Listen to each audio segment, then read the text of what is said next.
Hey, Washington County News Station. How you doing?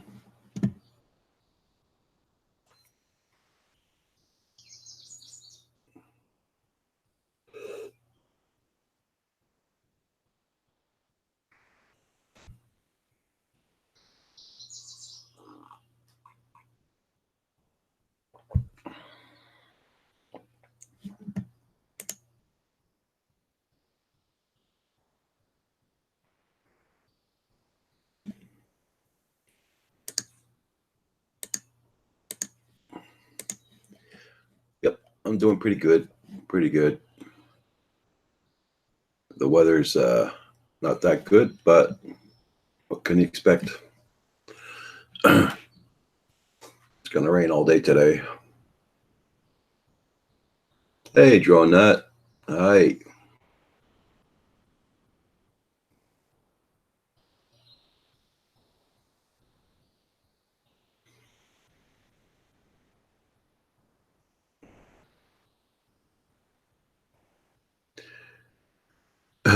Getting rain here all day today.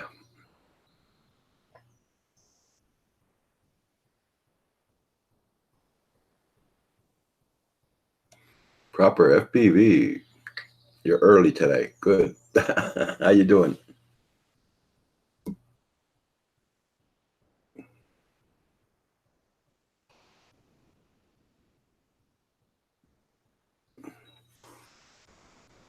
That's what they are talking about on the news. They're talking about Canada. What did we do now?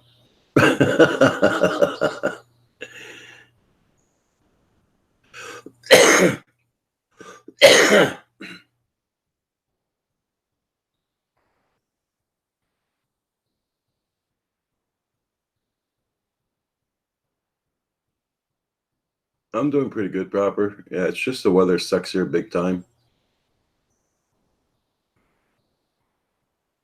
Don't let that clear window fool you. There's no sun out. It's very cloudy here. We're gonna have rain today.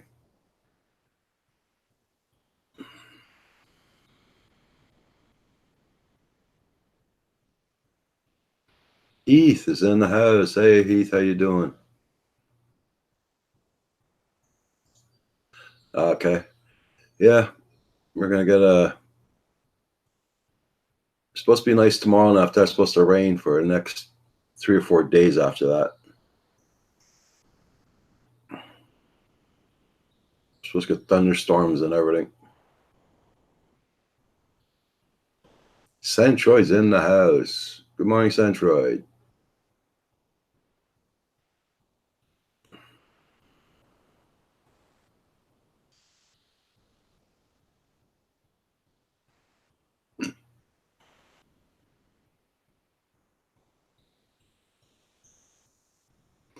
21 days of nonstop rain.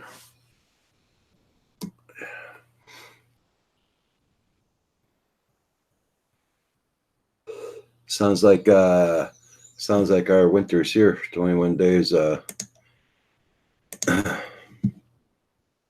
they really come out of the woodwork the morning then. 'em.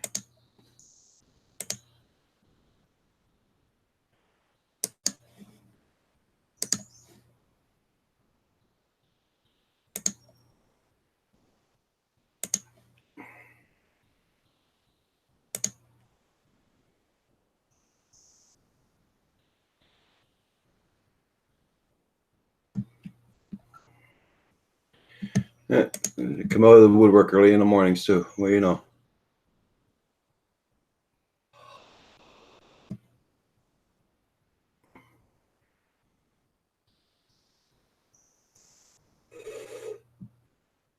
There's only one guy I really do know that likes talking about his ass all the time, but I'm not going to say his name. Yeah, I know what you mean. It's a downer there, Heath. Yeah. Colorado fishing. Good morning. Good morning.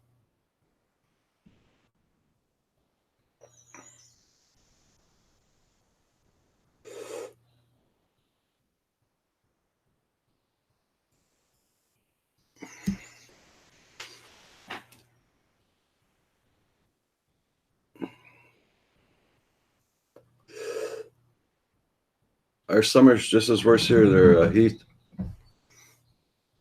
Okay, we get the warm weather there, but I mean, the freaking winds are so bad here lately. Hey, West Haven, how you doing? Good morning.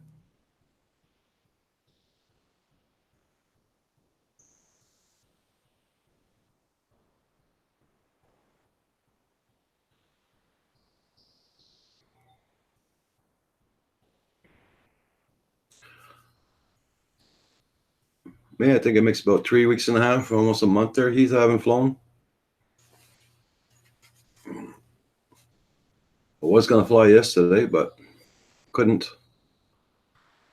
Kim was okay. He flew yesterday morning, 4 o'clock in the morning. You're not gonna catch me outdoors. It's all right. Magic's in the house. How you doing?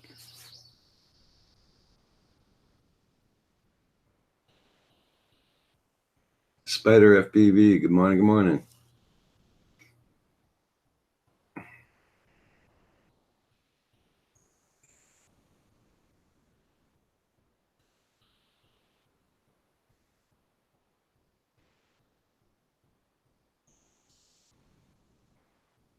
Everybody, please don't forget to hit that like button. Thank you. I was supposed to show my numbers this morning for the like button, but I clicked on the wrong button, I think.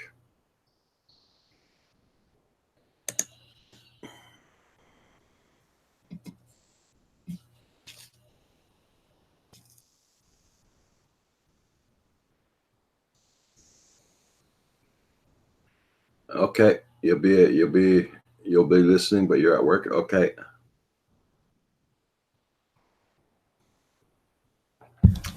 Hey, Mickey.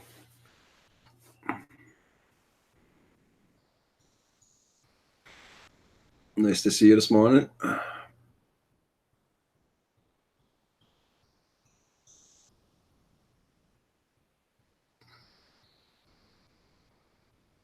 Yeah, you have a lot of 3D prints out. I guess that 3D printing is almost as addictive as flying drones.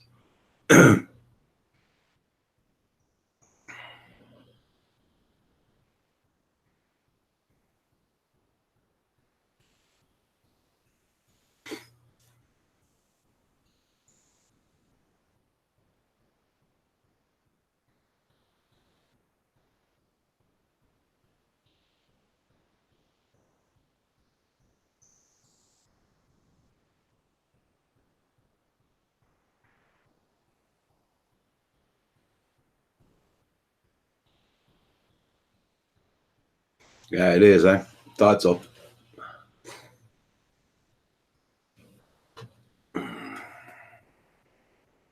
I'm pretty good there, Mickey. Hope you're doing good too.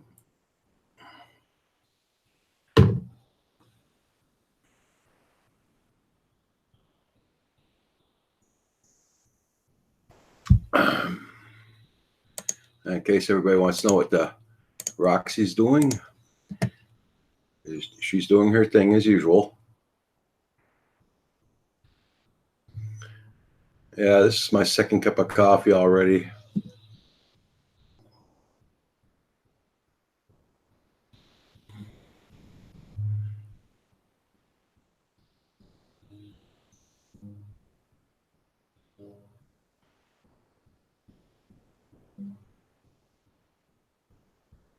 What's that link about there, Manic Magic?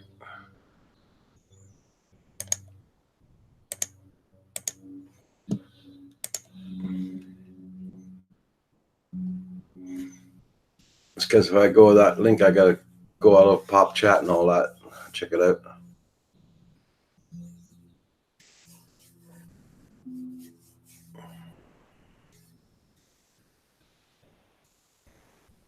Well, today's a normal work day today. All the holidays are finished for now. Everybody was on holiday yesterday. Our mailmen are still on holiday today. Then we've got another long weekend next weekend.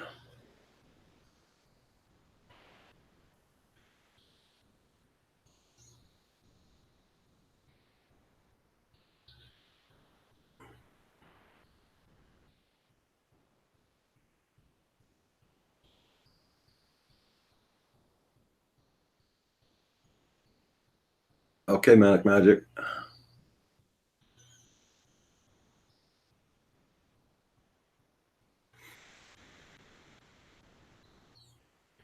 And this weekend just passed, we had Bastille Day. So it's for here in Quebec, seeing we're a French province, they celebrate that a lot. So we got I guess a day off of work on the 24th. And the weekend coming up, we've got our Canada Day. That's like your July 4th up in the States.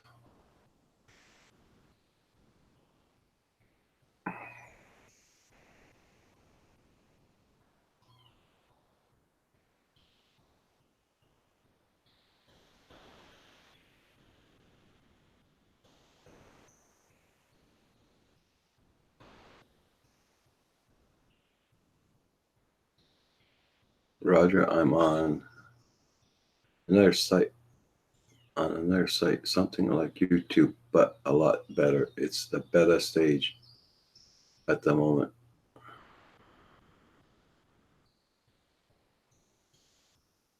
Okay, Heath, drop the link and I'll check it out.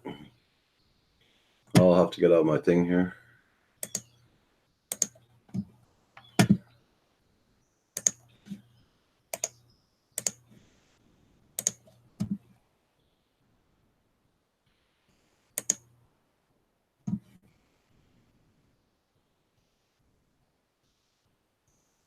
Introvert, how you doing? Good morning, good morning. Sorry.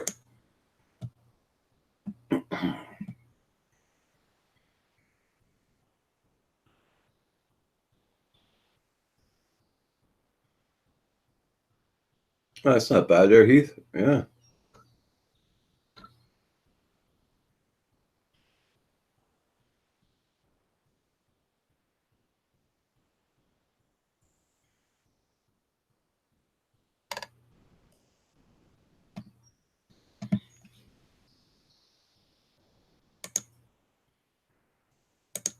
Not bad at all.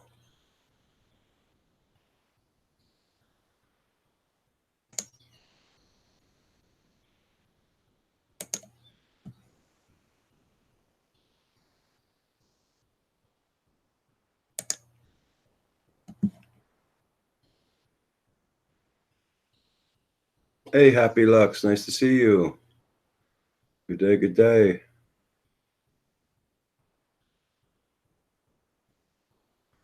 YouTube is dying. They need to change if they want to service.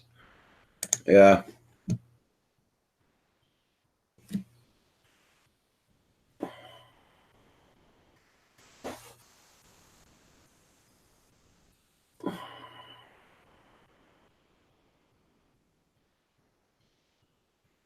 I'm glad to see you, Happy Lux. 3D printing with heat, a Spider FPV, Washington County News. Mickey, Manic Magic. You can hear me or my dog snoring.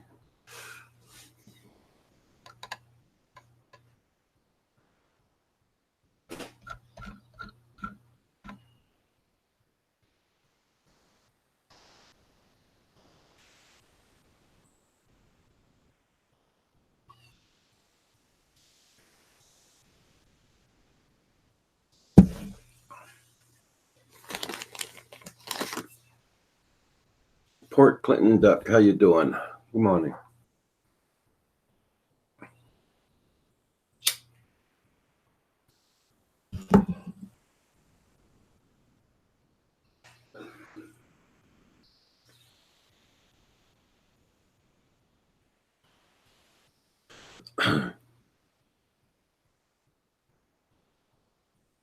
Hope all is good.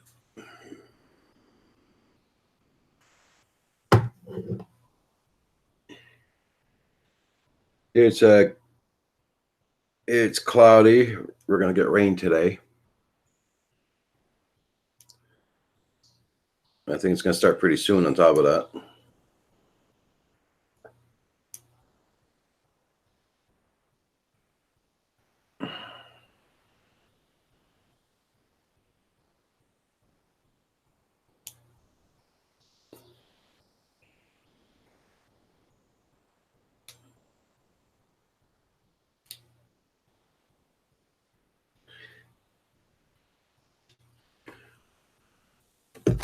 Did I see Centroid come in a while ago? Wait a minute.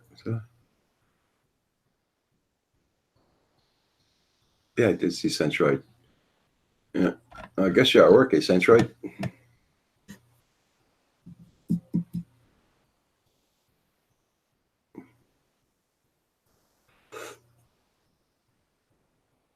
Yep, there you are. Randy here is supposed to clear up soon. We must be sending you what we have. Yeah, Centroid, we're getting rain today. It's supposed to be nice tomorrow and after that rain for the next 3 days.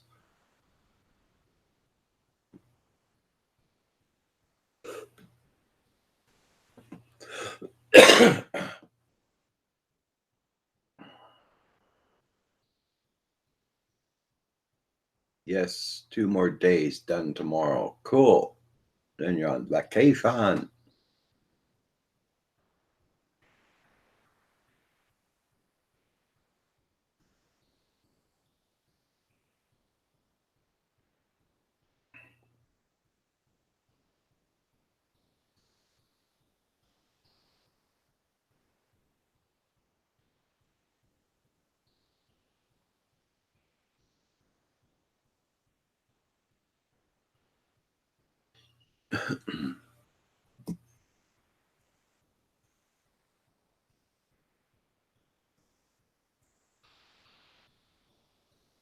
We're going to sink with all this rain now. Live in a tiny island.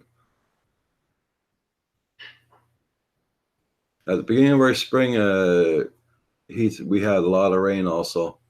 We almost had a month straight of rain.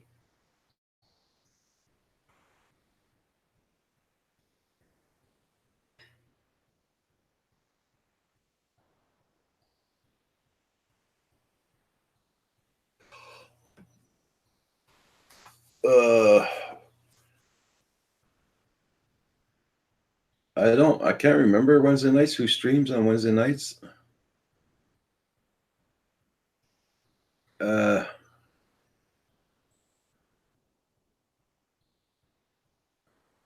Manic Magic might know who streams on Wednesday nights.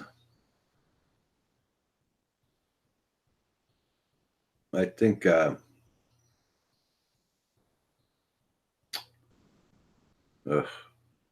I can't remember who does streams on Wednesday nights.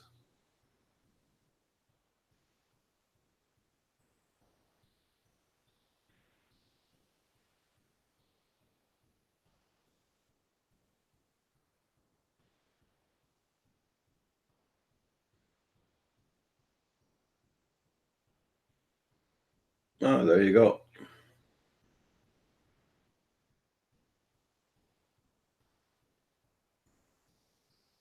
Well, if you go on Wednesday night, I'll look at you for sure there. I'll be on your channel. Yeah, it's open. Manic Magic says it's open. Okay. I bought a couple of Bronzy t-shirts. I'll post a Joni with them on. Oh, cool. Oh, thank you there, Port Clinton, Duck, for that supporting.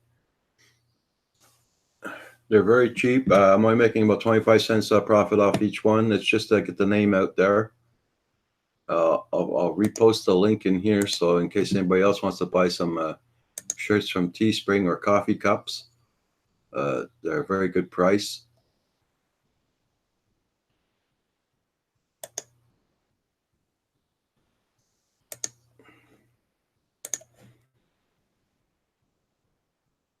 Okay there, Heath, you be careful now. There's a Teespring account for the new t-shirts I got out and the coffee cups. And you can buy hoodies also.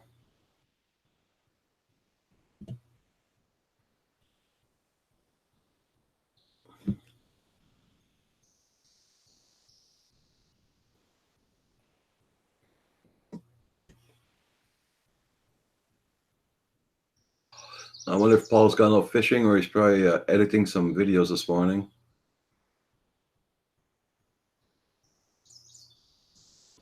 Hey, John Goopy. Good morning. Good morning. How's it going?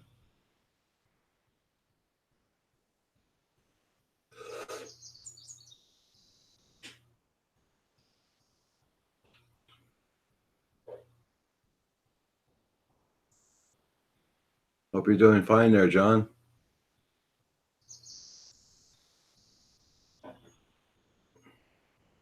Coast to Coast Jones is on Wednesday night. Yeah, they start 8 o'clock, right?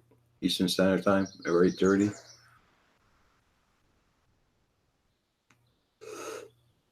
Yeah,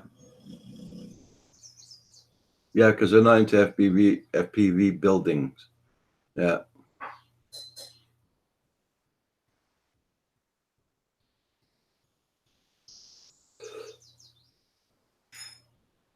that's true, John.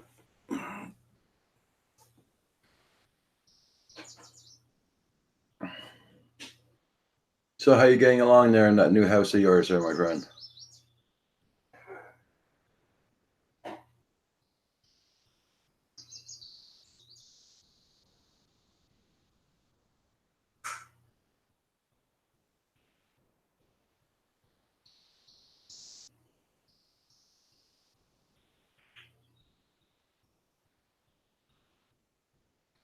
That's cool to hear, John.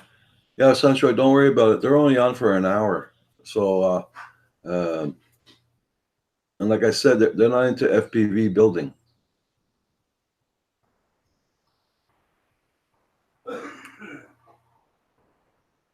You're up this morning. You have to go. Yeah, got a lot of work to do there, John. Oh, your cats are restless.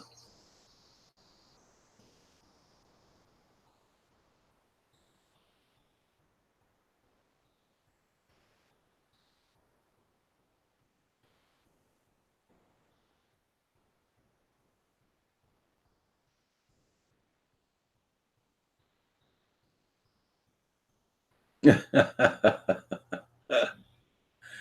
it, Centroid. That's the secret addiction. FPV.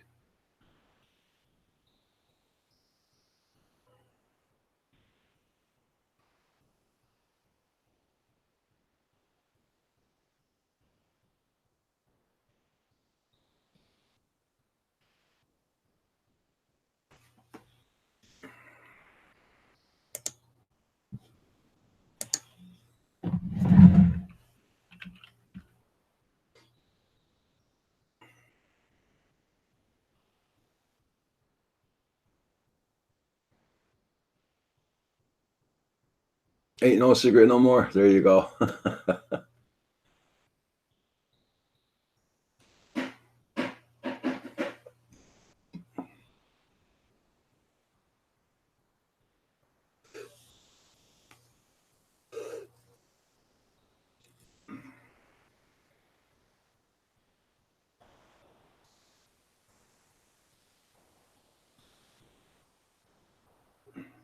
Introvert.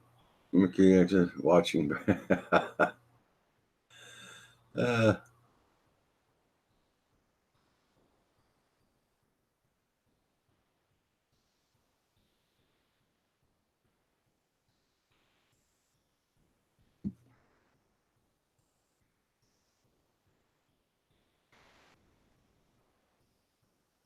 John Coopy, if you're up to it, if you want to come on the panel this morning, there's no problem. That's if you want to. If you don't, if you have no time, I understand.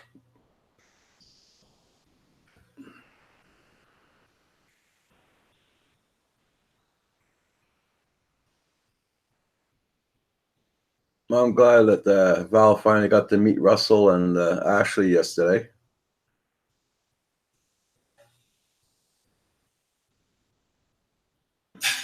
and their baby Colin. Yeah.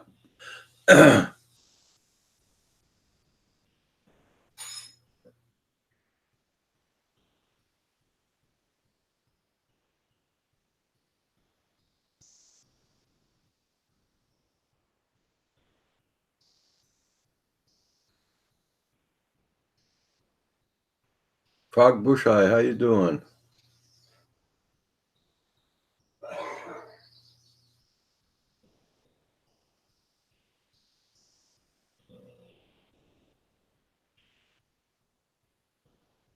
Okay, there, Frog Bush, no problem.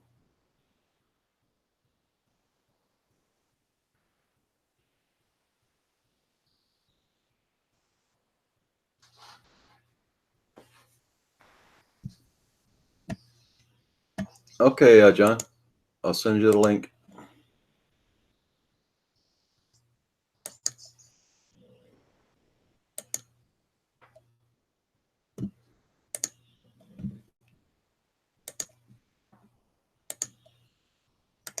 I sent it out.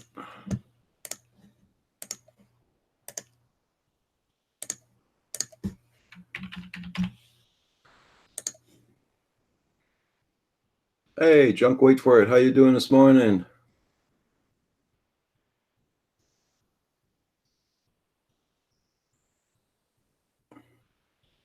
Everybody check out everybody's channels. Make sure you got them supported.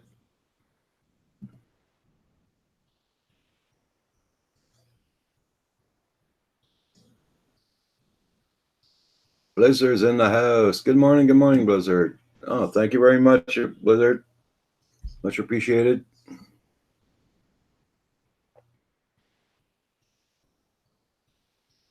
Doing pretty good here. Junk, wait for it. Yeah.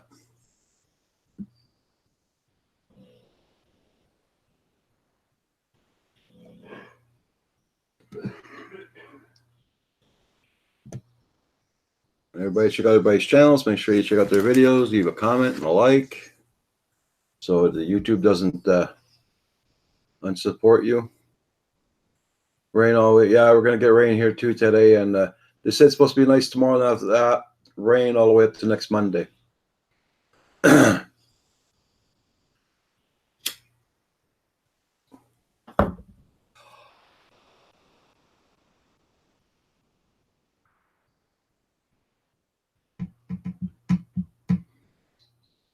I sent you the link, John. I don't know if it was. I guess it's the right email. Just let me know if you didn't get it or what. Grant Ariels, good morning.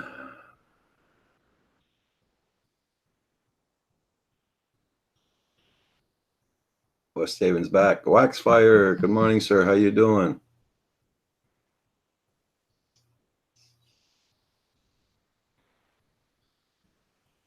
No work today, Waxfire?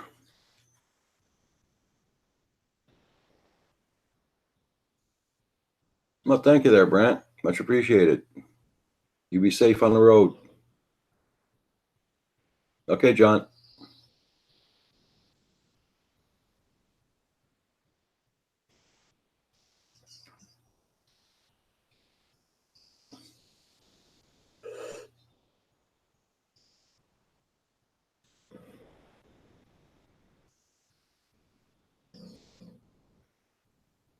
Kind of need to source parts.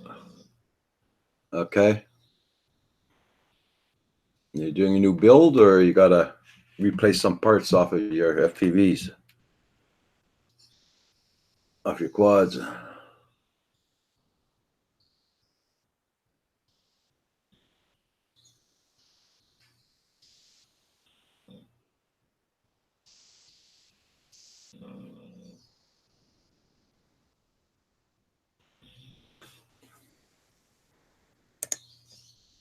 And then, of course, I'll show everybody how hard my dog is working this morning.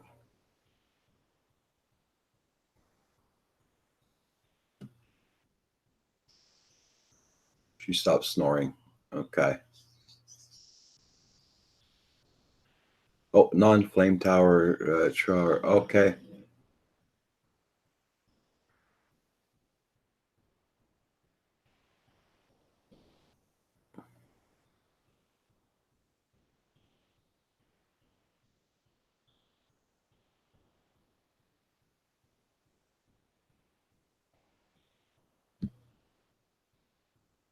There you go, Centroid. You gotta burn a cart and a cabin. Oh, okay. So you gotta find the special effects for that. That's for sure.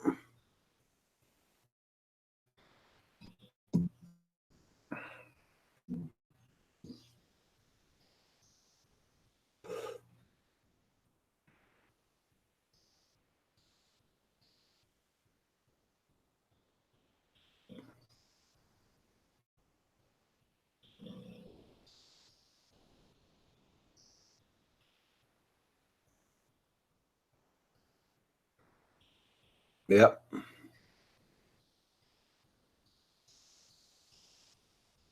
Your special effects specialist.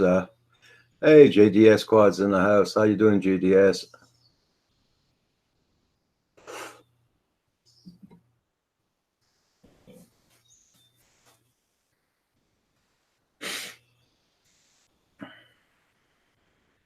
How does it feel to be semi-retired at JDS? Yeah.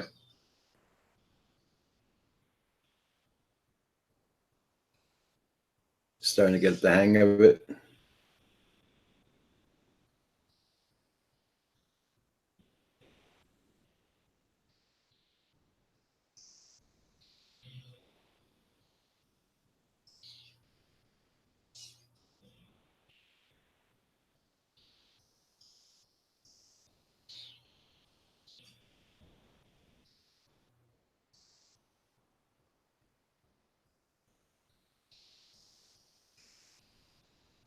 Oh, that's cool.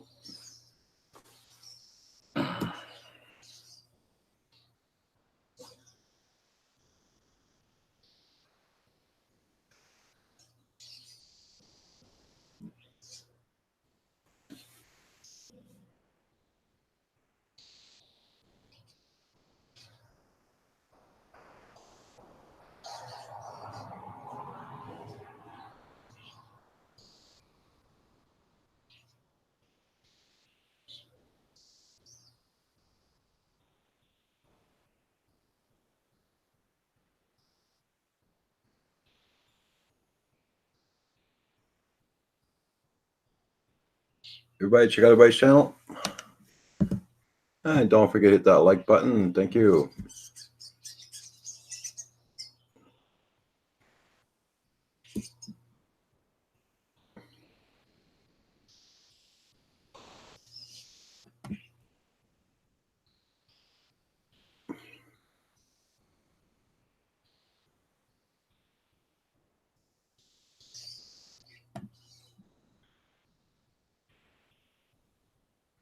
I've been planning my days around my fun and exercise.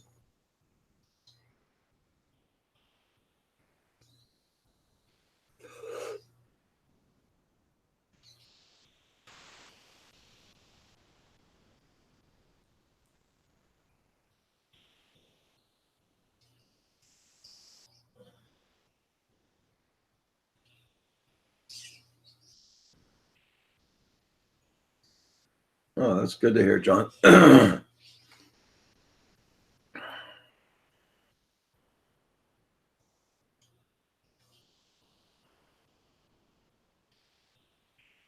Okay, Mickey, thank you very much for coming in and supporting the channel. Much appreciated.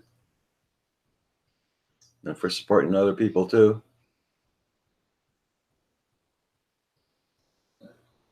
Okay, JDS.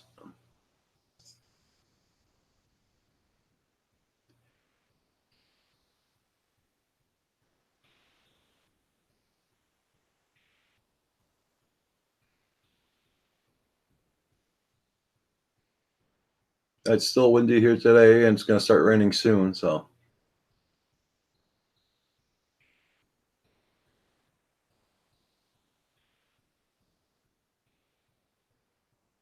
Wednesday night,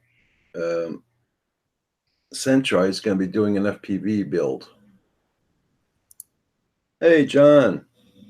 Hey, what's going on? Not bad, not bad. Wax. Oh, it's raining down there, Waxfire. Oh, we're going to get it soon here.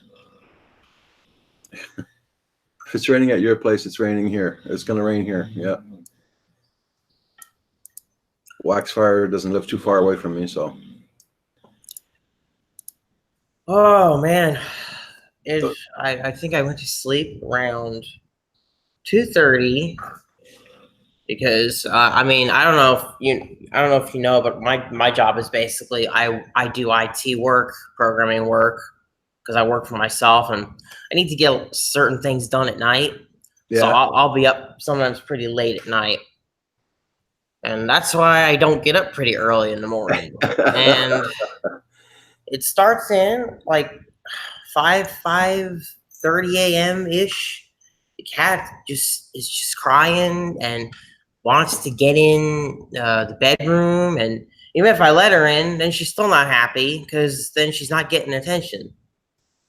Okay. I just can't give her the attention she wants when I'm sleeping. I don't know. This just started 2 days ago.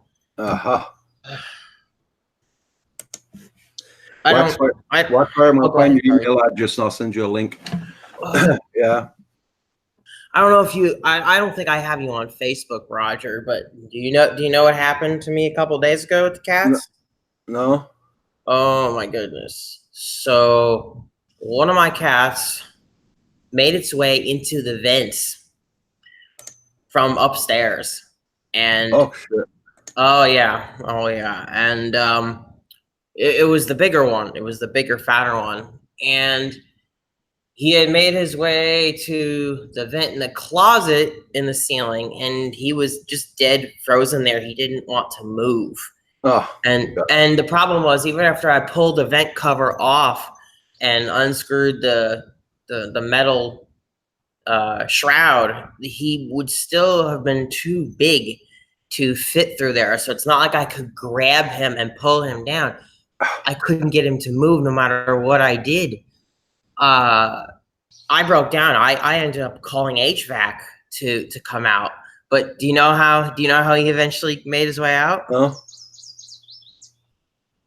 The HVAC guy, he put his hands up to get the cat, acclimated with him so that way he would kind of know him. Okay. And then the cat took off and he came back up the way he went. It was that simple. Isn't that crazy?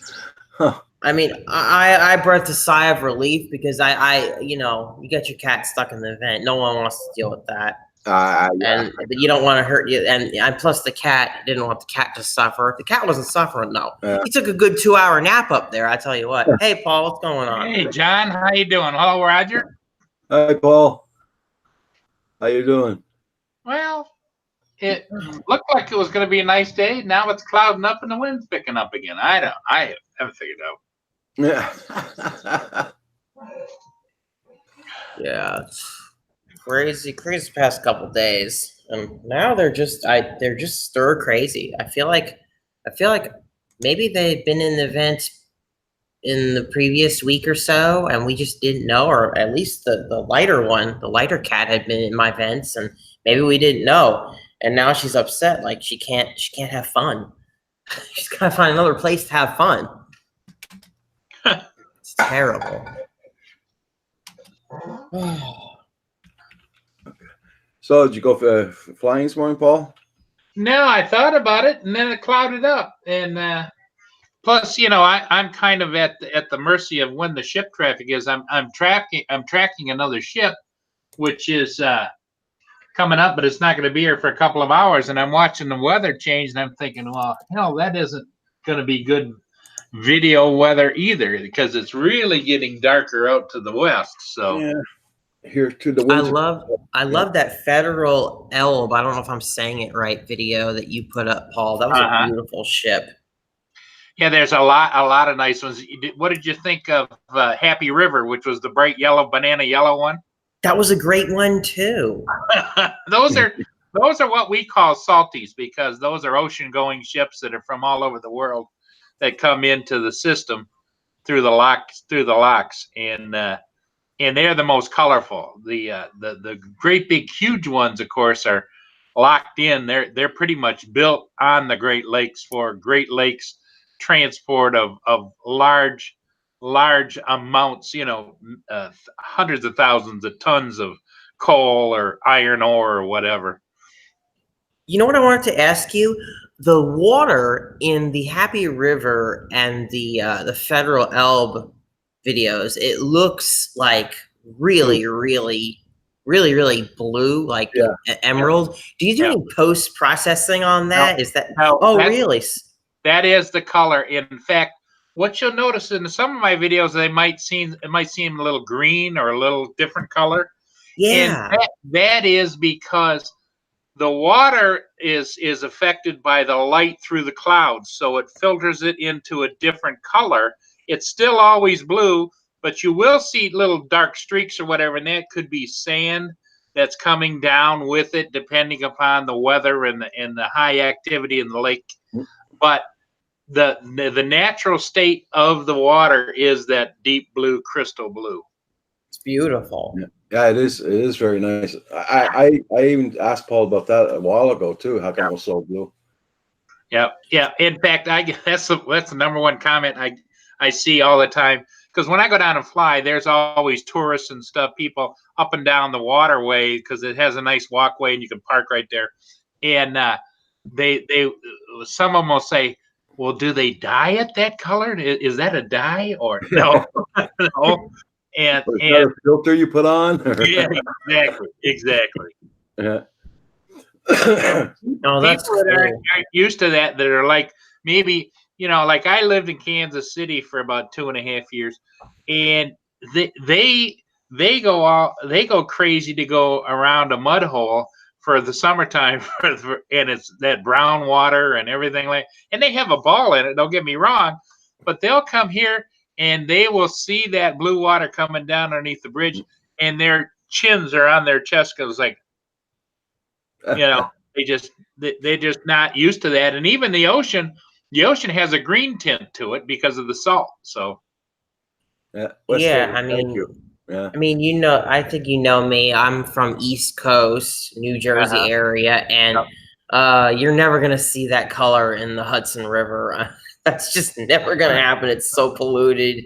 There's no shot of it. And even the Atlantic Ocean, you're not gonna get that. The closest that I can think of is when I've been to the Gulf of Mexico. That's what that reminds me of. That it gets that color. Yeah. Good morning, Justin. Paul and John, I got Waxfire coming in. He's gonna probably do a build, an FPV build at the same time. Sweet. Okay. So, just so you know. Well, just if you want me to back out, Roger, I can do that too. You can stay on as long as you want, Paul. If you feel you want to back out, you back out. If you're going to do an FPV build, that's fine. I would, and if you want to bring somebody else on, I can go ahead and vacate my seat on the panel in an effort for the FPV flyers. That just, as you know, Roger, that just isn't my thing. I enjoy watching some of it, but it's not like I'm going to run tomorrow and FPV. Yeah, we understand that, Paul. No worries. Yeah. No worries. Waxfire says, "Don't leave." Anyways, I invited him on this morning to do a build.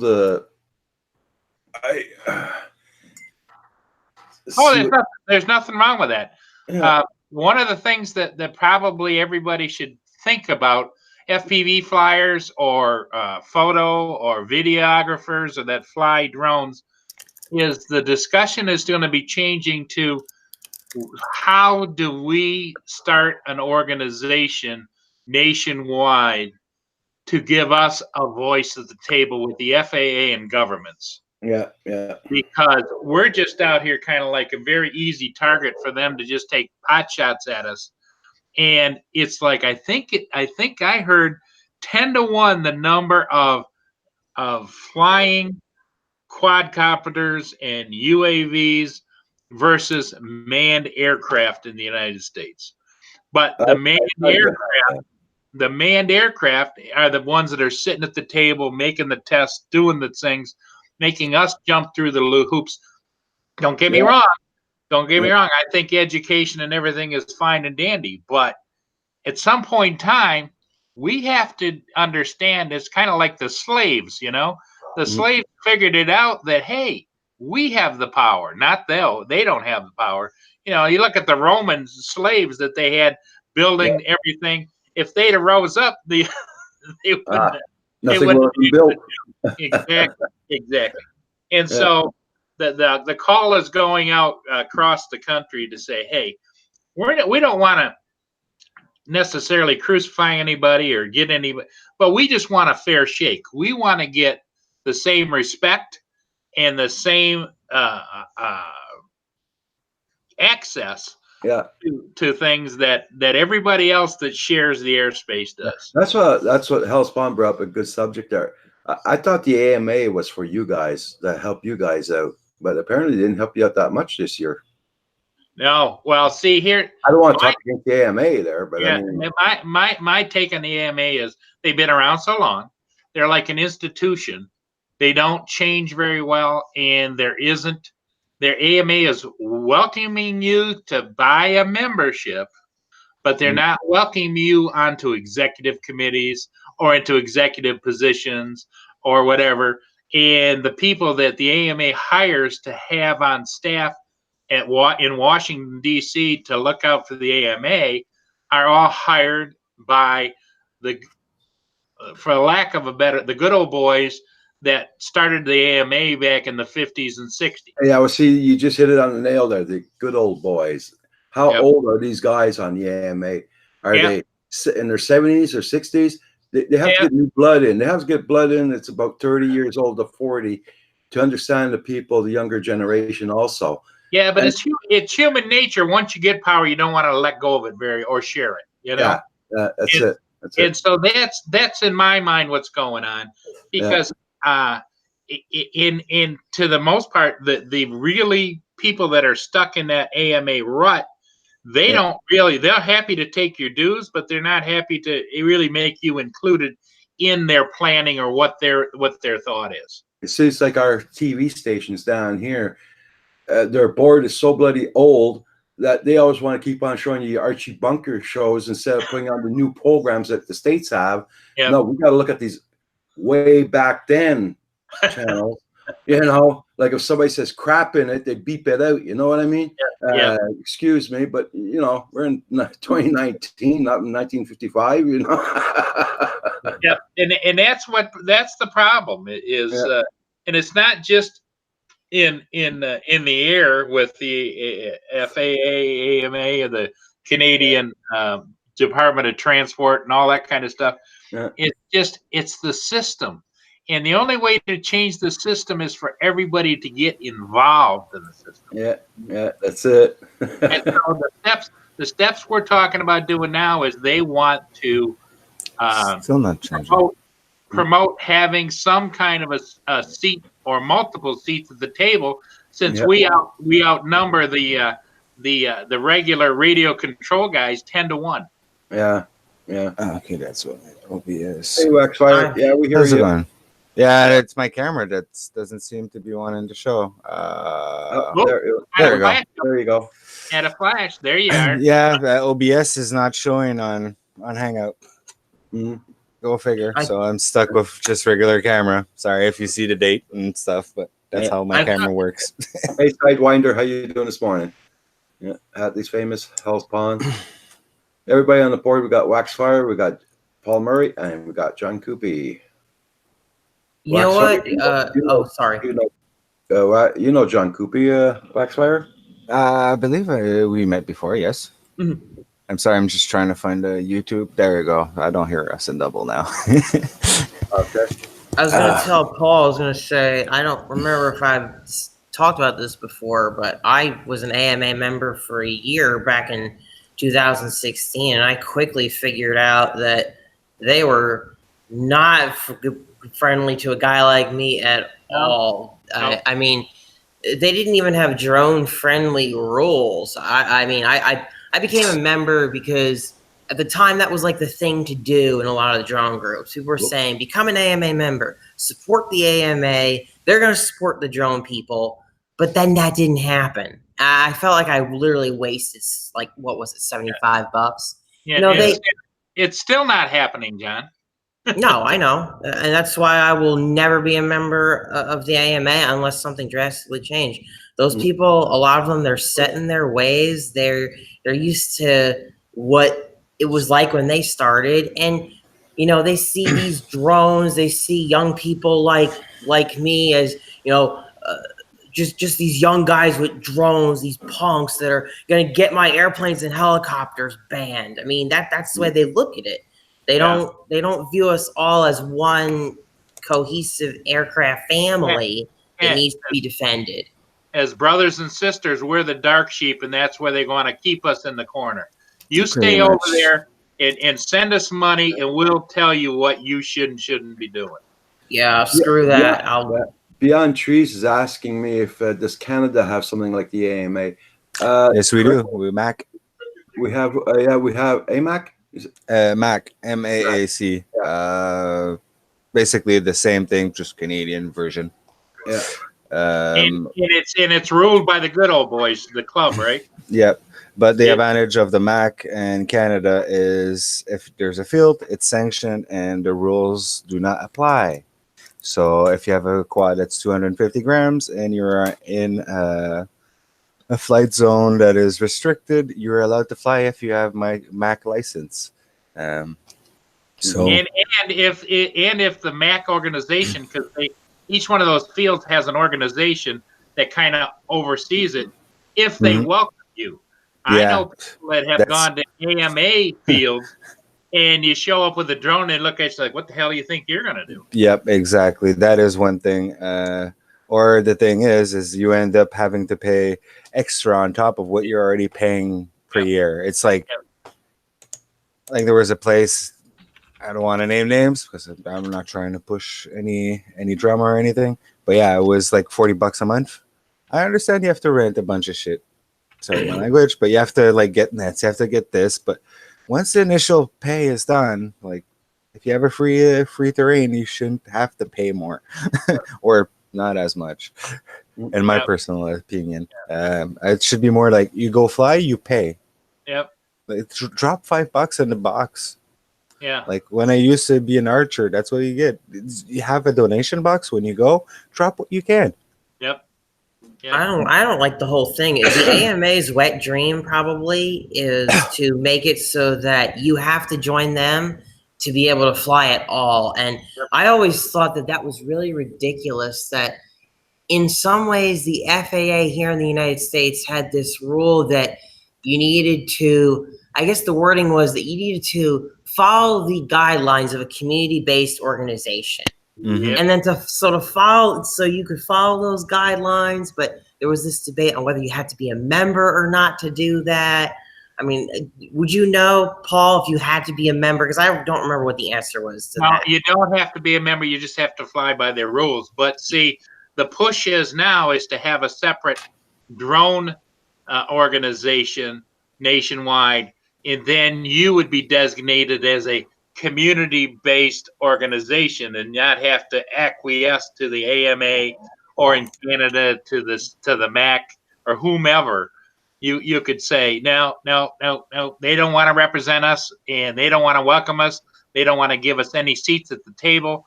So therefore we're gonna be our own thing. Gotcha. Because we outnumber them, like I say, 10-1. And to be honest, if we do sit down and decide to open our own drone organization, Yep. the only thing is federal. But once you get that in, Yep. there's nothing they can do. And like I said, the votes are there. So And strength is in numbers. So those people exactly. that are voting in Washington all of a sudden find that in their particular districts or areas, there's 100,000 people in the drone organization, and there's maybe 5,000 in those other organizations. They're going to go, oh, maybe we better rethink this process. Now, I don't know if this has changed, but see, Hadley's famous FPV, he says he uses on-demand insurance, which is Yep. really, really great. But he was also saying he does that because the AMA doesn't cover you if you're not in an AMA field, which is interesting because when I signed up for AMA, I don't know if it's changed, but I asked and I said, will the AMA insurance cover me outside of an AMA field? And they'll happily tell you yes. Oh, yes, it will. But then you look at the rule list to get covered, and it's a joke. But they'll happily tell you, oh yeah, no, we cover you even outside of our field. But under and certain conditions. Yeah, and it says, I think it says AMA sanctioned flying events. Yeah. So those well, that would be multi GPs and stuff like that. Yep, exactly. So I don't know if they still do that now. They tell people you'll be covered everywhere, but that's what I was told in the beginning, that you'll be covered everywhere. Well, the lawyers probably got a hold of that and said, oh, wait a minute. You're costing us millions. Nope. Perhaps office, that's why I don't have it. Hallie says they follow the money. Yeah. I've never actually heard of anyone having to do a claim on that insurance. Like I've never even seen any stories, to tell you the truth. Well, but see, that comes to another thing is there is very little insurance claims going on having to do with drones. It's almost non-existent, and so it's one of the safest forms of aerial flight that there is. I would imagine the only thing that's safer is flying paper airplanes. But so all this hysteria that is whipped up by not only the press but the AMA and everybody else about we need rules and we need this and we need that. We have a new player coming to the table too, and that is the commercial drone people that want to do commercial delivery. Yeah. And I'm all for the technology, but don't think you're going to come to the table and kick the stools off from underneath everybody else. Mm-hmm. Yeah, I mean, Paul, are you aware of what's going on in Australia right now? I know it's a different country, but one of my friends in Australia is telling me that Google is literally ruining the drones over there. Oh, so you are familiar with that story then about how they're actually the Australian government is going to evaluate noise of drones and how that will affect people. And supposedly Google is flying these massive hexas and octas, and they're loud as can be in their tests, and people are mad. People are upset about it. Yeah, and it's a form of noise pollution for sure. But the average person that's flying today is either a Part 107 or just as a hobbyist. It's a noise pollution, isn't it? You can hear more noise pollution when my neighbor over here mows his lawn. Yep. Mhm. Oh yeah, it's damn mowers. It's like, how far do you want to take it? Are you going to require everybody to go out there with scissors and cut their lawn like this? Yeah. I mean, those Google ones are probably do make a lot of noise, especially if they fly low. Those for sure. And they're testing, yeah. But even there, yep. Most big, usually the bigger the drone, kind of silent. The more silent it goes. Yes, there is still a hum, but the hum goes lower. Yep. So it shouldn't be as like. Well, I think too, Google decided not to go to somebody like DJI to build them drones. They says, "Oh no, we're going to do our own thing." So they've jumped backwards 5 to 7 years in the technology loop, and they're going to have to figure out how to catch up so that they have lower ESC noise, lower prop noise, all those kinds of things. Instead of, you would think a big company like Google would be smart enough to say, "Hey, DJI, what have you got? Or what can you design to give us the same performance that you do out of the drones that you have now for our purposes?" And they didn't do that. Who owns Google now? Microsoft? Yes, I think. Yep. Well, Microsoft is the second biggest owner of drones in the world. Yep. They're bigger than DJI. Yeah. Except in the marketplace, DJI still holds the fact that they build and sell 10 drones for every one of all the other manufacturers worldwide. Oh yeah, got to give it that. But when you think that Google has more drones than DJI has, it's exactly. When you were saying they're 5 years back, they're not 5 years back. They're 5 years in advance. Well, they're not 5 years back as far as but what I'm talking about is the development stages.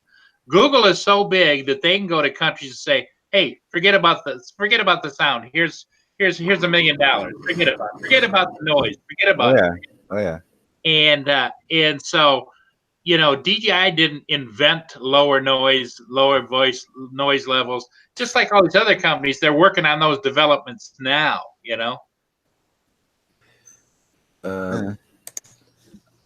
Everybody check out Cena. Cena has no content, but she's been on the in our chat a few times and very polite in supporting other people. She's here just to support the channels. So it's up to you guys if you want to support, yes or no. Hadley's famous FPV says he lives by an airport and the helicopters flying over shake his house. Yeah, I used to live really close to an airport a long time ago when I lived in New Jersey. And just sometimes some of the planes Yeah. would fly so low that they would rattle the house. Like, I'm not even kidding. It was really, really low. Spider FPV says police force in Wales, UK just got a drone 20K, crashed on a test flight, being working on for 18 months now. God. I get wonder where Gatwick come from, huh? Hey, Perth West Oz Dave, how you doing this morning? Good morning. Good morning. I know Hey, Gatwick was David, not what's going drones. on? David knows about my cat problems. I told him I literally just could not sleep because they were screaming. So yeah, David, I decided to hop on. I decided to come on because I'm not going to get any sleep anyway until these guys go to sleep. Yeah. So what's the point? Did you guys see Philly drones go to 12,500? That's distance. Yeah. Distant wise, yeah. Yeah, he did that in a safe a manner as you can, and I know he had the copter loaded up with because I talked to him, loaded up with Firehouse strobes, and it was lighting the sky up. He was worried that it was going to get reported as an UFO, and, because he has a whole bunch of those Firehouse, maximum strobe lights, and it's funny when you watch him take off like at dusk or at dawn, it's lighting up his whole neighborhood. You can see it reflecting off of the street, the stop signs 3 blocks down. That is bright. Yeah. So he was actually able to do that from within Philly, baby. Yeah, what he did is, that space between the expressway and the community, there's a patch that goes along there. He was flying next to the expressway, next to the housing, down. It was almost like a runway type of thing. I asked because, that's really incredible. You got to think about all of the noise in the airwaves there for him to get that kind of range where he is. That's remarkable. Yeah, and what was he using? He was using the Mavic 2 Zoom because his Mavic Pro is back at 9 watts. You won't have an issue with noise. And he turned around. He actually got to 10,000 feet, and he started to lose signal. So he turned it around because, as everybody knows, the antennas are in the front legs. So he was backing out. So he backed up the rest of the distance. Well, Nacho Rolling, if you look at the FAA Vivid, you can fly in Class G. And the other zones, you can get an unlock as well to fly. Yeah, I hear you. It's not like the whole city is like a whole no-fly zone. Yeah. But it does. His flights sometimes scare me too. I'll see him and I'll get nervous just watching him fly. I mean, I'm not saying like he's a bad flyer or anything. I get nervous trying to fly in a city area. I just don't do it. I always yell at him for, when he does, for the love of God, it's down to 3% battery. I gotta get home. And it's like, Michael, land. Yeah, I mean, I'm feeling the moment with him there, and I almost feel like I'm feeling it 10 times worse because I'm like, oh my God, I don't want to see him crash this thing on YouTube. Like, this will be so bad. This will be in the news. Knowing Michael is what I do. A lot of that might be showmanship because I've never known him to fly dangerously. I think he likes to hype it for the audience a little bit,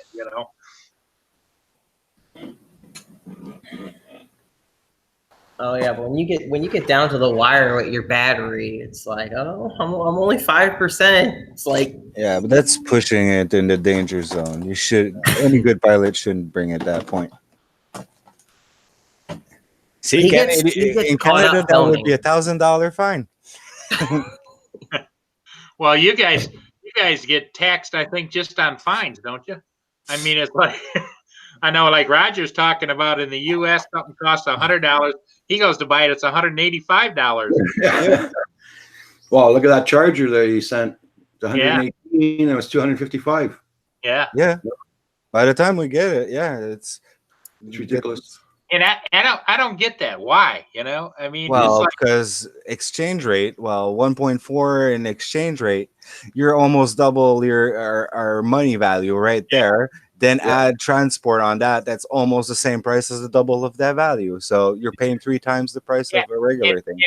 import fees and everything else. And, Just example, look at the t-shirts. A little plug for you guys, the Drone Hub t-shirts. It cost me cheaper probably to buy it straight off of Roger's hands than actually just buying it right now and get it delivered to my place. Yeah, well, you are 100% right, because I sent a drone to a good friend in Canada, and by the time I paid the taxes, imports, and everything else, it was quite a chunk.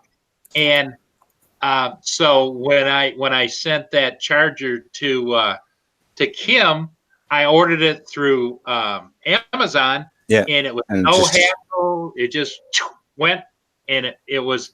And I paid for it at my price because I'm a Prime member, so I didn't pay any extras for it to go there. Yeah, that's nice. That's a good system for there. But it still costs us a damn fortune. Oh yeah. Well, just your price of your gas is scary. Nah, it's not that bad. To be honest, if you think our gas is bad, don't go to Europe. Oh yeah. But Don't go to Europe. I just filled my Tahoe up, and it was at $2.85 a gallon. In 2013, I recall paying $100 and something to fill up a Beetle. Oh my! An old like 70s, 80s Beetle, like the old stuff.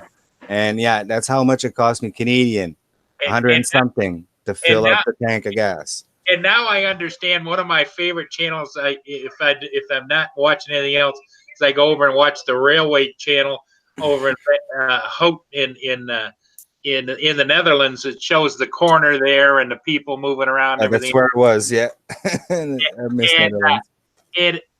I was amazed because over here you don't see it as much. You see a little bit of it maybe in the big cities, but people riding bicycles. Everybody's riding bicycles. Oh my God! Like bicycles, you like in Amsterdam. There's this actually a bicycle garage 3 stories tall.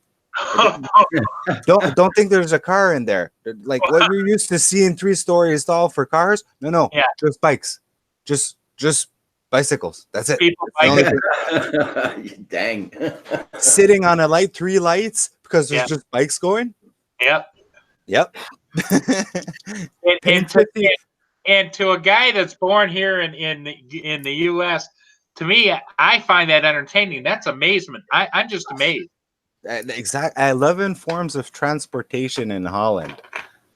Yeah. Like, I can't even name them all. I don't even know them all. Like after 4 or 5, I'm like, what else is this form of transportation? They have the hot tubs, boats. They have just name it. If it's wacky enough, they probably invent it and then you can rent it. I mean, I'm sitting here in Missouri, and our gas is $1.88 per gallon with a gas tax of only 17 cents a gallon. That's like next to the lowest of the low in the whole country. That's the cheapest I've ever paid for gas in my life. It's about $4.50 to $5 a gallon here. Yeah. It went down. Well, yesterday I paid $1.22 a liter. I don't even 120, 132, 122. Okay, so you guys are still you guys go 140. So yeah, that's what I was gonna say. Go Central Montreal, 150, 140, 150 a gallon, a liter, not a gallon, a liter. Yeah. That's $6 a gallon. Yeah. You're paying a lot. Yeah, John, I saw your eyes. Yeah, I mean, that's just crazy. Yeah. Perth West cost me $70 a AU to send a fairly large parcel of RC and FPV stuff to Alabama last year to a friend. That's a good one. Nacho goes, the trade-off, he has to live in Missouri. Hey, Miss Ryder. It's not so bad here, man. Is it Pretty cheap. Actually, to tell you the truth, the Midwest, if you're okay with, say, not being close to like a beach and stuff like that, the Midwest is actually really cheap. It's a lot cheaper to live than East Coast or West Coast. The cost of living on both East Coast and West Coast has just gotten really ridiculous in a lot of places. And Midwest, you can get a really nice place and in good neighborhoods. It's just all about really where you go. I'm just gonna change microphones here, guys. Battery's done. Oh, there you go. Settings, microphone. Yeah, putting some batteries in storage mode. Colorado, yeah, I've heard. Colorado seems like a really great state. There's some beautiful areas in Colorado. Where was it that I can't remember whose channel it was they were talking about it. I think it was Idaho or someplace like that it actually in the higher elevations they get snow year around. Well, there was snow in Carolina, Carolina, yesterday. Oh, In the mountains. So There's a YouTuber, Sean Oz. Maybe that's who you're thinking of. I think he lives in Colorado. okay. And he lives really close to where the mountains are. You know what I'm talking about? He does a lot of DJI reviews and stuff. Yeah. I think he moved from Texas to Colorado, so that was quite a change for him. But Hell yeah, it must have been. yeah, desert. Another form of desert, but not the same. Well, that's and I find that funny. In Colorado, they call Denver the Mile High City, which it is. It's a mile above sea level. But that's really the sunny southern part of Colorado. If you go up higher, it gets colder. Yeah, exactly. At Perth West Oz, it says fill up on Mondays here, cheapest fuel price $1.20 a liter on Mondays. Then the rest of the week, the prices rises. Yeah, it's almost the same thing here. As soon as you get like a holiday, the gas prices shoot through the roof. Then as soon as the Canada Day. Yeah, Canada Day and Saint Jean Baptiste Day we just passed Yesterday, No. yeah. Oh, Yeah. oh my God. So I mean, and people when the vacations start, then the gases shoot up, and after the vacations, they'll come down. Oh yeah. yeah, the that last- happens everywhere. But it's interesting because he's saying that like Phillip Day is like a Monday. He's saying that like Monday is their day. We don't have that here. It either goes up or it goes down, and it just stays that way for the season. See, Phillip Day would be today because it's 3 cents cheaper at Ultramar. Yeah, they do that here too. They put the gas down like Monday, Tuesday, and after that shoots up again during the week. They shoot up the gas, but they say they drop it down, but they don't really because they just bring it back to normal, basically. That's it. People in Illinois are getting their gas tax doubled just in time for the summer, July 1st. It goes from 19 cents to something like 40 cents or something like that. It sounds Just like in time. the construction weekend. Weeks. The end of August, the last week of August there, where everybody goes on vacation for construction in September, just before back to school. Everybody's on the road. Everybody's everywhere. It's total chaos. Construction everywhere on top of that. What they say they want to use that gas tax is for like to build this high-speed rail in the state, and I just, when they promise stuff like that just never happens. Yeah. Sounds like Ottawa and their train.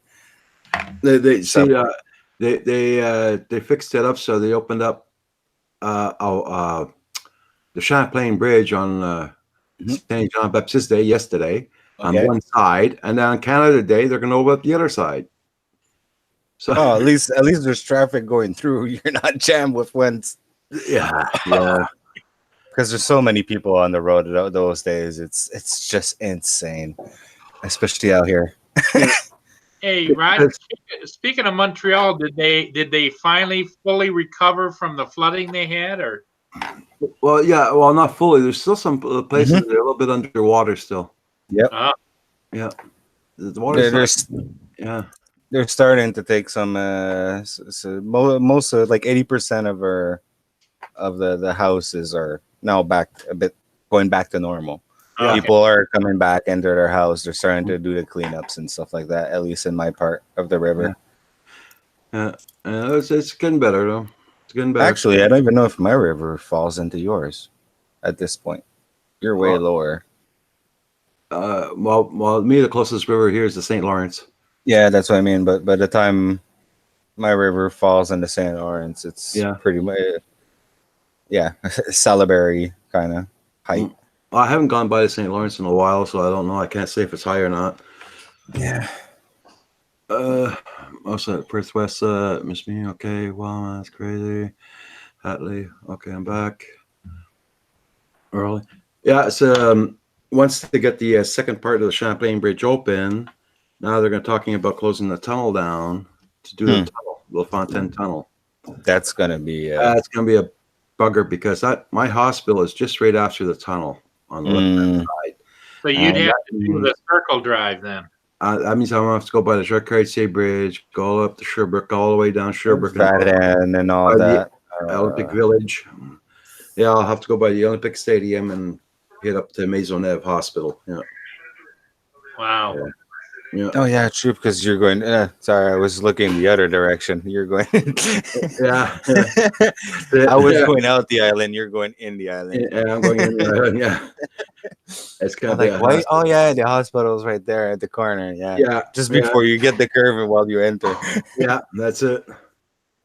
So anyway, they're supposed to be closing that down to fix up the whole tunnel because the tunnel is getting pretty shabby. That's what 67. That was. Yeah, it was built in '67. Yeah, for the Expo. Yeah, for the Expo. Yeah, a lot of stuff needs to be fixed in Montreal because everything was built in the Expo. Yeah. That's a similar situation here in the U.S. There's so much stuff that's been crumbling that just needs to be fixed. I've gotten to a lot of it, but our infrastructure is so old. You know, you're passing underneath a bridge. Next thing you know, the bridge is on top of you. You know. Yeah, that's the thing out here that's scary, and everything like we were mentioning in '67, a lot of stuff in Montreal. They had so much money for the Expo that. Yeah, they built and built and built and built and built. They built good stuff still because you think about it, it's over 50 something years and it's still kind of holding. It was rated for 50 years. Yeah. The big question I have is how does it relate to our current building and everything that goes on in the North America and other places? Good. Compared to they use good materials at the time. Compared to back in the day of the Romans and everything else, and those bridges and those buildings and those that's still there. Yeah. They had time to waste. That's why the stuff actually lasted the time. Yeah. In the Roman time. That's the thing. Nowadays people don't want to put the effort in the time to make it last that long. So that's why things are just we need it for 50 years. It's gonna last 50 years. And most go back 20 years, stuff would be still last. To be fair, too, they didn't have long haul trucks for Amazon.com either. I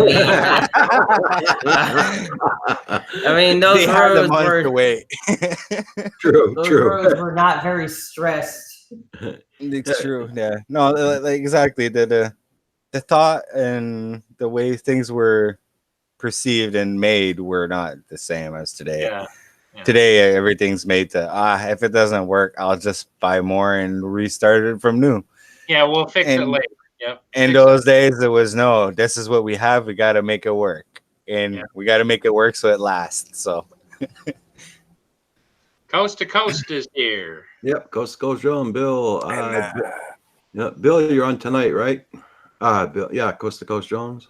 No, tomorrow. We'll be on tomorrow.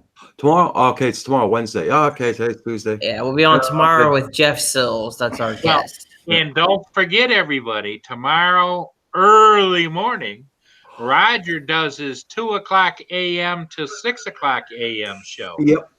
Yep. for So the for all the, international. yeah, Yeah. international, yeah. Canadian Drone Hub goes global. And Roger's But- a live stream beast. He's just on all the time. Man. It's just unbelievable. And Hadley, I saw your question. I just didn't get the chance to reply. Just a Snibi printed out. I have the Omnibus F4 Nano version 6 that I just received in the mail that I ordered like 3 months ago. pretty much. The Ori 32 25 amp ESC that can go up to 6S if you push it, and I know it can because APOC did it. This was anyways. And even put the heatsink on it. It's gonna be a bit heavier, but it's already And passing 250. Which motors are you using? These are the 1408, 1407, 2800 kV. There you go. This would be more for a 3-inch Racer 6S motors. I just received some 3600 kV. So a little bit more docile. I'll be able to play and see what fits better in there. Which ones you like? Yeah. Yeah, exactly. Which ones That's- are less? That's a cool looking frame, I'll tell you that. And it glows in it. It's a 3D printed frame and it glows in the dark. Oh wow. Like right now, it's charging. If I put it in the dark, it's gonna glow green. So I figured, why not put some UV LEDs on it to supercharge it. So if I lose it even at night, I'll be able to find it. Or even That's really cool. if I lose it in the day or whatever, I can go search around it a bit at night, and I'll have a form of maybe identification. You kind of see a little bit of the green glow in the camera, but not much. Sure. Yeah. Because of the UV of the. That's It's cool. not really sunny here, but. I'm sorry, I didn't catch. How much does that frame weigh? Well, now I have a camera on it, but I can still weigh it for you. I'm I have just a curious. few screws. Without the GoPro and battery, I was in most of the electronics. I was still sub 200. Oh, I'm sure. But with the battery and external and cameras, like I jump almost to 500 right away. Battery is what kills everything when it comes Yeah. to these trying to trim the weight. So 120 with a metal mount and a camera on it for my Fox Seer Predator. So, and a few screws on it too. So say about 100 grams for 100% infill TPU frame. Not TPU, PLA frame. It's pretty cool. I didn't want to go ABS. I just wanted to see how it worked. I think it'll take 12 hours to print. It's on Thingiverse. There's this is version 2, I believe. If I can't recall his name by heart, but I think it's the Dyson model. Go figure. I don't know if it's based on the vacuum or it's just a second name. Coffee is better in the K and Drone Hub mug. Yeah, did you see the new ones I got out, John? John? What? Did you see the new ones I got out? The cups? Oh yeah, yeah. That's good. I'll, yeah, we Nacho Rolling made the design, and I got the okay, so I decided to make the t-shirts also with it. Yeah, that was nice. And the new mugs. I'm still waiting for mine. Yeah, mine should be in tomorrow. No, the 27th. I need to reinstall all of my programs to do editing and all that. I reformatted my computer, and my computer is virgin. Has Oh, nothing okay. on it. So you're I don't- gonna You're gonna pop its cherry soon, then. Huh? Yeah, I have to reinstall Photoshop and all that stuff. I know. Every time you talk, I see the time in the corner of your screen there, Waxfire, but it's the wrong date on it. It's I 2000. know it's. I have SQ11 little camera. I got Oh, is that one. what you're streaming from? Yeah, That's sweet, actually, man. these little cams. This one is one that I opened and took the battery out and added a little USB plug, so I can actually. I use it to do some monitoring because it has motion detecting. So when you put an SD card, it will actually do little clips of videos and infrared on it. So sometimes that's why you get weird colors of me. If I put like a lighter or something, you see it gets the I infrared. see. But yeah, for an $8 camera, That's usually not bad. usually in OBS, I stretch a little bit so you don't see that time. But yeah, the Hangout was acting up a little bit, and yeah, I have to change all that in the SD card, and I believe there's none in it, so that's why it's not the wrong. It's all the wrong date. Okay. Happy birthday to Drone Life, Chris. It's his birthday today. And I had to plug it just before we started the stream, so that's why it's probably really off. Okay. Probably be calculating how long I've been in here. What time does it show? It shows 2018. Hold on, I'll go click on your page. Oh yeah, so it's not even a proper 12:44. 12:44. 12:44. So yeah, about 44 minutes, I guess I've been in here. Yeah. If I start, because usually it starts around. Yeah. It's cool. Yeah. Okay. Drone Life, Perth, West Oz. Had these famous Spider FPV coast to coast drones. Furball Kim's in the house. Hellspawn. JD Quads or JD Flying Canuck. He came back to his old name. Changed his name. Stop changing. ADS just picked up that little $40 eSheen racer brush quad that Brian Singleton just reviewed. It actually looks pretty cool for beginners. A new one from Ishin? It's more like, it's just more like a something for beginners. It's a brushed one. It's like a Whoop basically. So what, a new like trash can version? It's brushed. It's not brushless. Oh, okay. My bad. So Yeah. a better what was it? The J13? Well, it's weird. It's weird because like it doesn't run Betaflight as far as I can tell. But it's got Acro on it, and it's got Horizon, and it's got turtle mode, but it's on a button where literally you press a button and it automatically does the flip. Hey, they thought about it. They did, right? I mean, like they simplified that whole process for people. Hey, to be honest, I still have a hard time using turtle mode.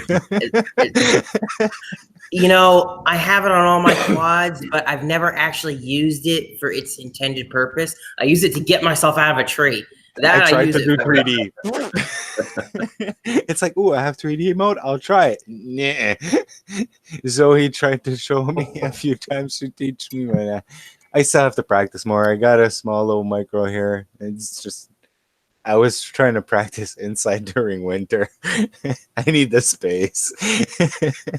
I mean, I guess if you have a Whoop, turtle mode is fine, especially if you're in the house. But I mean, like outside, if my quad lands in the grass, I don't even want to do it because I don't want to burn up an ESC. You know, I just won't do it if I can walk to it. That's the thing that always bothered me about it is you don't know if you're gonna burn that ESC, and most Whoops that are able to do it, it's all on one board, and at $50 Canadian a one board. Yeah, you guys it's $20, but here it's 50 plus shipping, so it gets to almost $60. That's painful. And that's just the flight controller. That's not the other $60 to $80 for the motors. It's worth keeping enabled though. I think just in case, because if you get stuck somewhere, it could be your only shot at getting the thing out of a bad situation. I mean, when your quad's stuck in a tree, pushing forward on the throttle just causes you to eat into the branches. Push away, Yeah, exactly. Hey, Paul, did you ever get stuck in a tree with one of your drones? No, never. No, serious? Well, Lucky Paul you. hasn't had fun. Paul hasn't had fun. What I did do with my Inspire was I was doing a circle around Flag Plaza, and I took my eye off the prize, and I clipped the top of a tree, and it rolled down through the tree and landed on the ground with an Inspire 1 with a very expensive camera. Oof. Okay. You didn't get stuck in the tree, but you did No. scraggle. You did scraggle.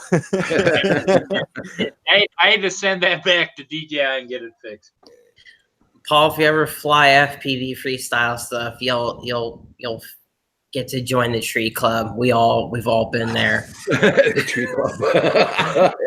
It's if you haven't got stuck in a tree, you're not a pilot. Yeah. No, if someone tells me, "Oh, I've never gotten stuck in a tree," I'm- I think to I'm a myself, "Yeah, pilot. you haven't flown No, enough." no. I mean, like freestyle pilot. Yeah. Right, If you haven't got stuck in a tree, you haven't tried doing freestyle. Hey, Roger, you've been in the tree, haven't you? Oh no, I got stuck in the tree about 3 times, so I'm okay. See? Kim climbs the tree though. I'm okay. He's the monkey. Yep. Yeah, I made myself at one point. I got so stuck up high, I had to use a blow dart. Wow. It was more slick than taking the bow and arrow. But yeah, I took a blow dart and made a very long one, heavy. Put a fishing line on it, shoot over the branch, attach a bigger line onto the fishing line, pass it over, and you shake the thing out. My favorite thing to do is to tie like a water bottle or something to like weed whacker string and just throw it up there and hope you hit it and then you can just shake it down. The string is usually good enough that it doesn't break on you. If you have good string, yeah. Well, weed eater string is pretty tough. So Yeah. Okay, yeah, no, yeah. If you're using that, well, it's basically it's 3D plastic, printer. yeah. It's 3D printer material. Yeah, more or less. Well, it's a nylon, I believe. Yeah, it should be a Something nylon. like that, yeah. Perth West already got his X5C stuck in a tree once, and he got it down. It was pretty easy. I'm always getting stuck in the tree. The trees in the park, they hate me. I used to get stuck in the trees a lot more often, but not as much anymore. Perf, I got a SEMA X5C1 stuck. Yeah, same thing. SEMA X5C stuck in a tree. That was my first thing. Man, last year I got the stuck in a tree. I got the Bugs 3 Pro stuck in the top of like a 50 or 60 foot tree, and I had to climb all the way up and grab that thing because I wasn't just going to leave it there. I had put it into orbit mode, and the radius was just not right or something, and it orbited itself right in the tree. I felt like such a moron. The SEMA was an indestructible little quad. I recall at work on set, I was flying and trying to go fly through a set, and my boss is like, "Oh, try to go through the doors without looking," because there's no. I was literally flying line of sight, no FPV at that time. I'm talking almost like when SEMA was popular and just came out, but 4 or 5 years ago. Yeah, that thing fell in a bucket of water and paint. And I just took it out, let it to dry. An hour later, I was still flying. Those things were indestructible. Perth West has the best tools at his disposal. He's got those, because he's a painter, he's got those long painter poles to That's the good stuff. That's what any guy in FPV needs. Some of those big long painter poles. Yep. Get some car straps or something attached to 20-foot poles together, and maybe with a ladder, you're probably starting to get good for some trees up here. But yeah, no. Pusa, Andrew, Pusa Studios. Good morning. Pusa's up I think in Mount Tremblant right now. Oh, Yeah, he spent yesterday there and today. that would be nice. I sent you a link there, Andrew. He wants to come in for a couple of minutes. I just sent you an invite. I wonder how. What's the restrictions out there? Especially Mont Tremblant is so. How many heliports is out there? I know there's not really a big airport, but Well, I don't think he went flying, no. Yeah, no, they're there on a family vacation. Took Yeah. everybody there. Yeah, well, believe me, when you're in Mont Tremblant, you want to bring a drone. yeah, it's very nice. It's very nice down there. Yeah. It's like I would try and dive one of the mountains, Yeah. even if it's not even diving. Just going up the mountain and be able to get the aerial view and seeing the beautiful green lake. Yeah. Oh yeah. Good morning, gentlemen. Hey, Andrew, how you doing? How are you? Andrew. Whoa, Hey. whoa. Okay, as you will, Paul. I don't have I'm not part of this thing today, so I'm just running bare bones here. So, Yeah. how are Oh you? my goodness, we get to see Pusa as an average Joe, like all of us. Wow. We don't really see him. Oh, Oh, my God. He has to stream without his $1 million setup there. This is This is what a nerd does when he takes a vacation. He brings everything with him. So yeah. oh my goodness. I'm video editing. I got a lot of work Holy to get crap. done. So Bring the tower. I just want to put What monitor is that? I love that. I love those curved monitors. I was thinking of getting one. That's a 38-inch LG I bought for Christmas. Is that like a 4K? Well, it's Wow. it's 4K, yes, but it's because of the ratio it's an odd one, but technically it comes out to a 4K. So, Nice. but it's really good for Cool. video editing. You know, really, still gotta get another monitor, another good maybe a 27-inch high res for previewing, but for layout wise, man, it makes life so much easier. Don't forget, I don't know if you have one and still have one, but old 2 monitors for editing. Mwah. Oh yeah. It sounds so weird, but like you'll be editing on the newer screens, and then you get it on certain screens. It's like everything's black. You can't see nothing. That's right. Yes, color calibration is everything. It really is. So having the cheapest monitor and having the nicest. That's true. I agree. This was my way of getting away from having 2 monitors. Was one big one, and then like I say, I'll use the other one just as a preview. But then when we do our show, I'll run the main show and then run like OBS and everything off the second smaller one. So That's an awesome monitor, man. thank you. Andrew, now I understand why you take the whole family with you, because they have to schlep all this equipment up. It was a whole cart yesterday for a couple of days. Yeah. Oh my god, man. Xenia's working on stuff too. She's actually getting some well-needed sleep there. My daughter had us up at 6 a.m. for breakfast. So yeah, and it's pouring raining here, so I'll do some editing while that's going on. It's good to see you guys, though. Yeah, you too, Andrew. I heard you asked about the drone. I didn't bring the drone because you're right. There's a helipad every 100 feet here. Everything is just a no-fly zone. That's what I was gonna ask for. Like, what's the situation out there? There's none. That's the short answer. Yeah. Well, there's probably, but you'll have to get just a tad out of city, I guess. Yes, exactly. You're going to be flying through a bunch of spruce, basically, at that point to get away from it. So That's what I'm used to flying already through. I That's what I mean by diving mountains. I have to ask, not that I'm advocating breaking the law or anything like that, but has anybody gotten in trouble yet with these new Canadian drone laws? Are they like coming down hard on people to make a statement? Or So far, no. So far, I haven't heard no. nothing. And to be I'm honest, just curious. There's even it's so badly done. It's like you guys for registering your drones in Canada. You guys have DJI stuff like that, so it kind of makes it easy for you. But if you ever, I don't know if there's anybody like Headley. I know you're not out here, but any of the other FPV guys from Canada that build that notice when you register your drone, you have to register your drone as a plane.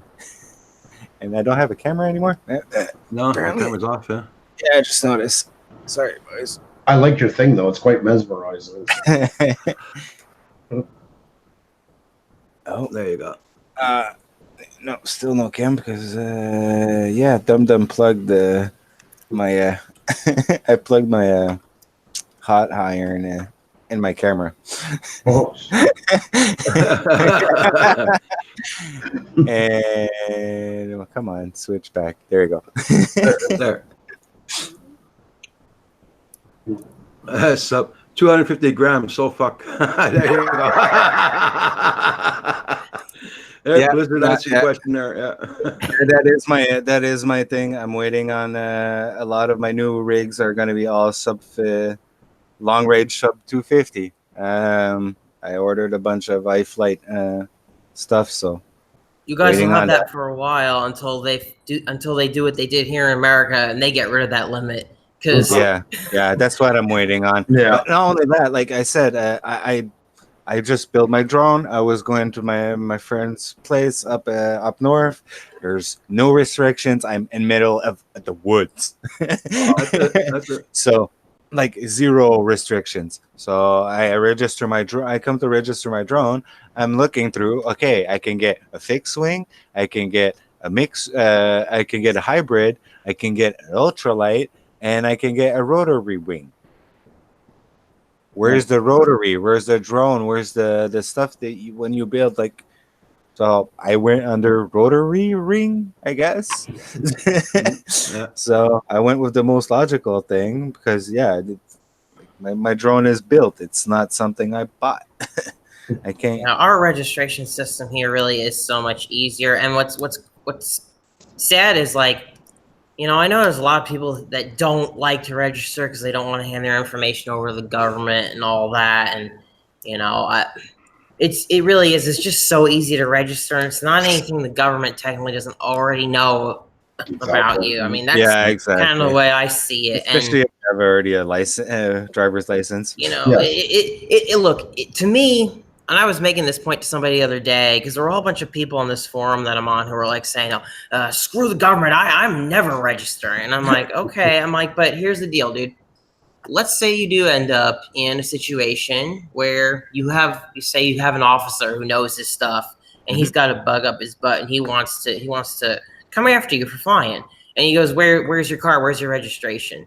You don't have a chance in hell of avoiding anything at all. You didn't even take the simplest, easiest thing to do is register and have your stuff on you. It could literally save you a lot of trouble because if they want to get you for flying above 400 feet, how can the cop even prove say if you were flying at 500? You said simplest. I have to stop you on that. It's not. It is. Sorry, my French. It is fucking not. In the United States, it's easy. C'est l'époque à calice. Regarde, non, là. Je sais pas qu'est-ce que t'as foutu, là, mais. Allume.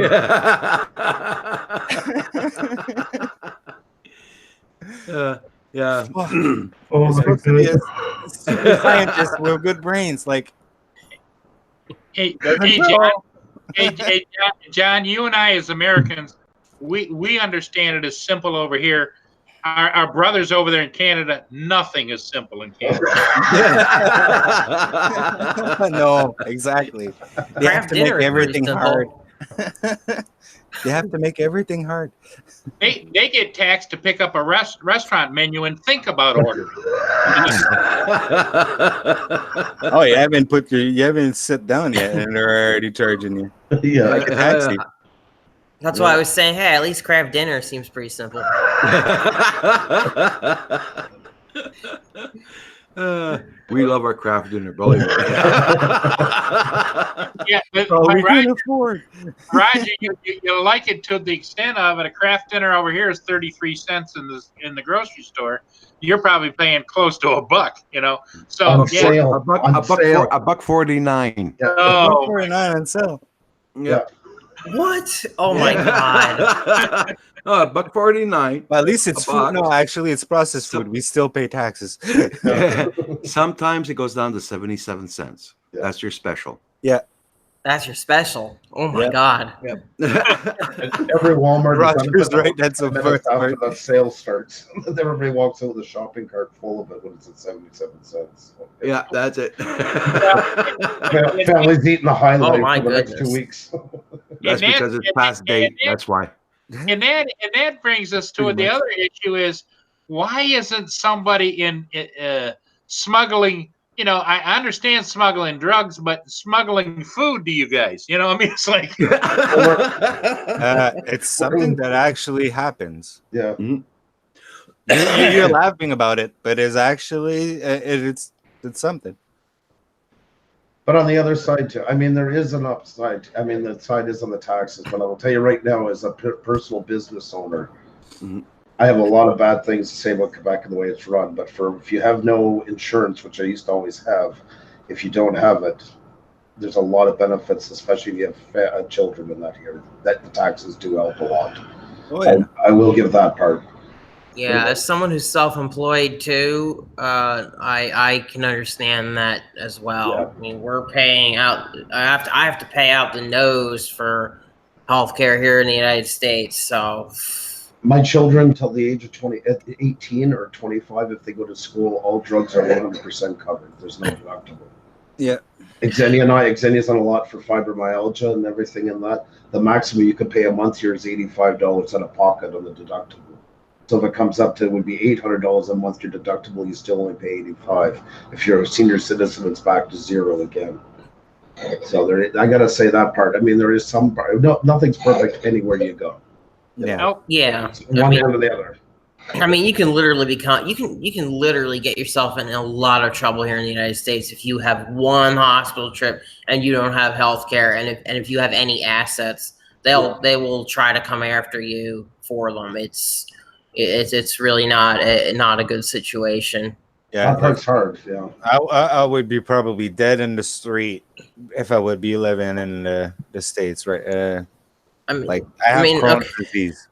I'll tell you, the insurance I got right now is okay. Well, it's $300 a month, and it's a 50% co-insurance for pretty much everything. If I make a certain amount at the end of the year, I'll get a $120 tax credit. If I make too much money, I will not get that credit at all. Right. So I'm self-employed, so we'll see how much I make. Hopefully I make enough. You know what I mean, to qualify for that credit.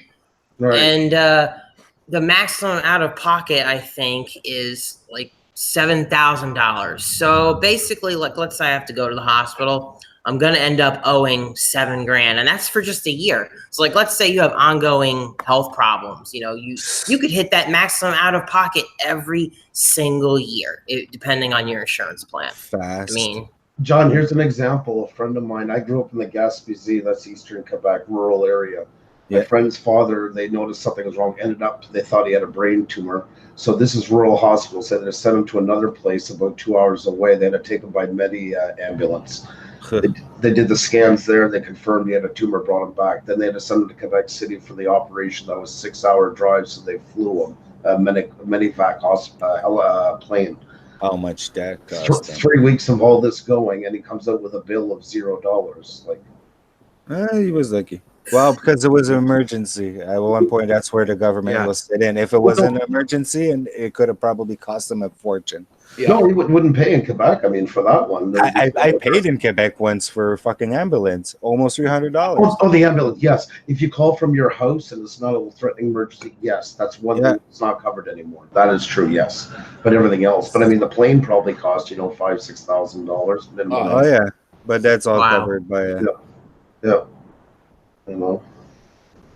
And there's such a problem too that we have here. Like even if you have insurance, the Affordable Care Act kind of made a difference with that, but there's still a lot of confusion about whether you will or won't be covered, Right. even if you have it. And if you get a big bill, basically if you have the money to get a lawyer to try to argue your case, it's actually worth it. There's a lot of people that try to do that because you can get this outrageous bill, and it actually makes sense to pay a lawyer to try to fight that. Because it makes no sense that you're being charged this for all these things, and they can't even reason some of these charges sometimes. So the first thing anybody ever has a big hospital bill in the United States, you ask them for an itemized list of everything. That's step number one. And if you can get the charge master, because that's what you need to ask for next. That's the big hidden list of the things that they charge people for. Okay. And then try to negotiate it down, because never just take what they're trying to shove at you, if you can anyway, if you can afford a lawyer. Yeah. We got to change subject because Roger's going to get mad at me. He's going to consider this politics, and I'll get reprimanded. Freaking Andrew, every time he's on, fucks around. Well, except Roger will let that line just blur a little bit when you start talking about health insurance and stuff. It's okay. Go ahead, Andrew. Oh, 'cause it is I'm going to let me hang myself, are you? Oh my God, no. But it's like I say, it's all up. There's a give and take on everything. I mean, then you're driving on roads, it looks like Afghanistan. So, Oh yeah. I mean, it's just one of six of one, half a dozen of the other. Nowhere where you go, nothing's perfect, nothing's great, nothing's right. Government screw you. We all have that in common. That's what bonds us. That's the way Montreal looks right now. It looks like I've been bombarded the way everything's torn apart there. I don't know if I'll be able to get home. My road probably I get back. a lot of construction. Any healthcare coverage on drone to the head. I don't think that's covered. Not in America, anyway. That's code 61. That's it. No, here, whatever injury you got, whatever, everything's covered here. Yeah. Everything's covered. So. Yeah. Well, yeah, that operation, like I was saying, my friend's father, that all in total would probably cost $200,000. And I'm thinking roughly brain surgery, the Medivacs, the MRIs, everything. Probably looking at about, I would say, $200,000-300,000. Yeah, I mean, I know it's my choice for paying for the healthcare that I do, but like, I had a little drone in my hand recently, and made a stupid mistake because I didn't have a pre-arm switch. Now everything has a pre-arm switch, and instead of being at full throttle and not carrying the radio in my hand, I just did all of my safety wrong. I armed the thing, and it armed in my hand, and it cut me up. And my first thought wasn't, "Oh my God, I'm hurt." My first thought was, "Oh my God, am I gonna have to go to the hospital for this?" I mean, like. Should never be like that. It really should never be like that. But I was cool. I didn't need any stitches. It was a small one. It taught me a lesson. I just thought to myself, oh my God, what if that had been one of my bigger models and I armed it in my hand? Even though it was on low throttle, still, It don't take much sometimes. No, yeah, droning about Northwest says he fought a hospital bill and got it down to $11,500. Yeah, because he was looking at a $21,000 bill. Jeez. Yeah, if you can fight them, you can get it down. I mean, in a lot of situations. Yeah, I was here. Like he said, his bill is marked 2 delivery fees. His son was born only once. Why are you charging him two delivery fees? Yeah. Unreal. Yeah. Unreal. Paying for the neighbor. Yeah. Dang.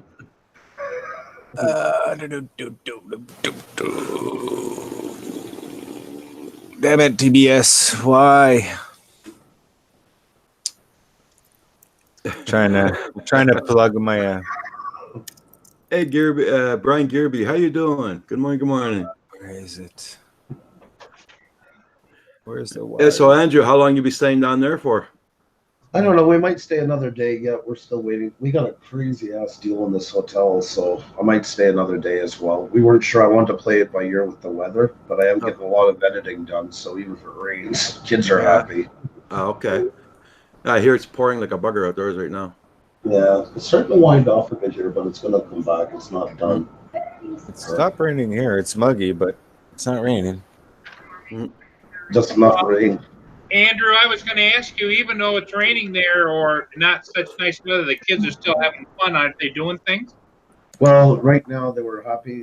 They're on their computer for a bit. They're finally getting a bit because they've been cut off since we've been up here. So they're making up for lost time because of the rain. So Okay. yesterday we were out the whole day right till. And the hotel probably has a pool, don't they? That was the one thing we didn't know when we got here. The pool is being built. Oh, Okay, okay. I clicked that link by Manic Magic, and it's very distracting, to say the least.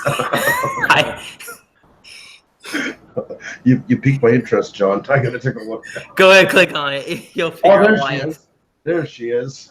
God, I haven't seen her in a while. Our pride of Montreal. We tried to do an interview with her. She was very gracious. She said she wasn't doing any at this minute, but yeah, we'll try again in the fall. She's been a marketing genius, that girl. She's made a fortune off of idiots. Yeah. She has this thing now. It's called Try It On Fridays or something like that. And if you pay the extra, you get to see her actually trying these clothes that people send her in. And I think it's like $40 a month or something like that. Guys will pay for money. They're not idiot. She's not an idiot. They are. Little bit of soft porn, was it? Yeah. A little Oh no, bit. she does more than just. Yeah. Yeah. Ah, Yeah. She's got her own set of films out there that are way more than that. Yeah. where do I send my $40? Hey, at one point she was even, yeah. If you follow a little bit the situation, what was going with all that, yeah, you kind of understand why she's doing it. Yeah. She's not a bashful person, we'll say. No, When I used to fly, went for business when I worked for that music company, I did a lot of flights to the Montreal LA circuit. And it was just constantly, it was just businessmen and porn stars on that plane all the time, constantly. every flight. You knew them right away. I mean, they didn't. If you go to Montreal often and you haven't met the porn star or don't know a porn star yet, you haven't been to Montreal. That's it. Oh wow! It's like in September, like the streets turn out the Montreal fetish, so it's like it's everywhere for 2 weeks. Yeah. So yeah, it's yeah. And Piper, if you're a little bit in the scene, well, yeah, she's been in the scene for many years in Montreal. Yeah, that she is. Well, that blouse she has on must be slippery because she has to have those little anchors to hold it up. Do you notice that? The two little anchors? I did. I saw those anchors. Yeah. All the anchors. Oh, But the thing is, I find she acts a bit too nunun. Yeah. And I don't know how to say it in English, but yeah, she's super intelligent woman. yeah, she acts like a bubblehead, basically. Yeah, it's like No, I haven't heard that's that not sexy. Use your brain. That's more sexier, especially you have the body with it. It's like, yeah, no. Oh my god, already. Yeah. Good morning, Baduga, FPV. How you doing? Crazy Hey, like what's a going fox. on? Crazy like a fox. Well, who is it? The Noemi, the the sexy cyborg, and China. She works with her also. Like at one point, that's when Piper started with her Coco scope and all that. I saw a video. She was mimicking Noemi, and I'm like, that's kind of rude. But after that, if you listen to the whole video, basically they were like helping each other and like laughing about YouTube and how the algorithms are literally screwing them up and fucking them up at the ass, and they created a butt plug with a YouTube logo on it and everything that you can download. Okay, this channel just went over that family friendly. Yeah. You just blew it. I mean, between It's still in proper health etiquette. Okay? Yeah. It's good. It's all good. It's all good in health. It's all in moderation. Folks, this is the taste of Quebec television right here, folks. If you were to Oh yeah, welcome. We do 18 years old. What's that? It's a suggestion. Manic Magic, Trevor, I'd like to thank you for the link. It was very much appreciated. it was very interesting. Very interesting. Just from a different perspective. That's all I'm saying. You know. That's what your elbow, Paul. Always better. Those It is folders, kind of that weird. shirt. Do a good job. Oh my God, almighty. Only on Canadian Drone Hub, Roger. Yep. It's Canadian, bro. That's Canada. That's what happens when you go to Canada. That's right. That was almost worth the higher taxes.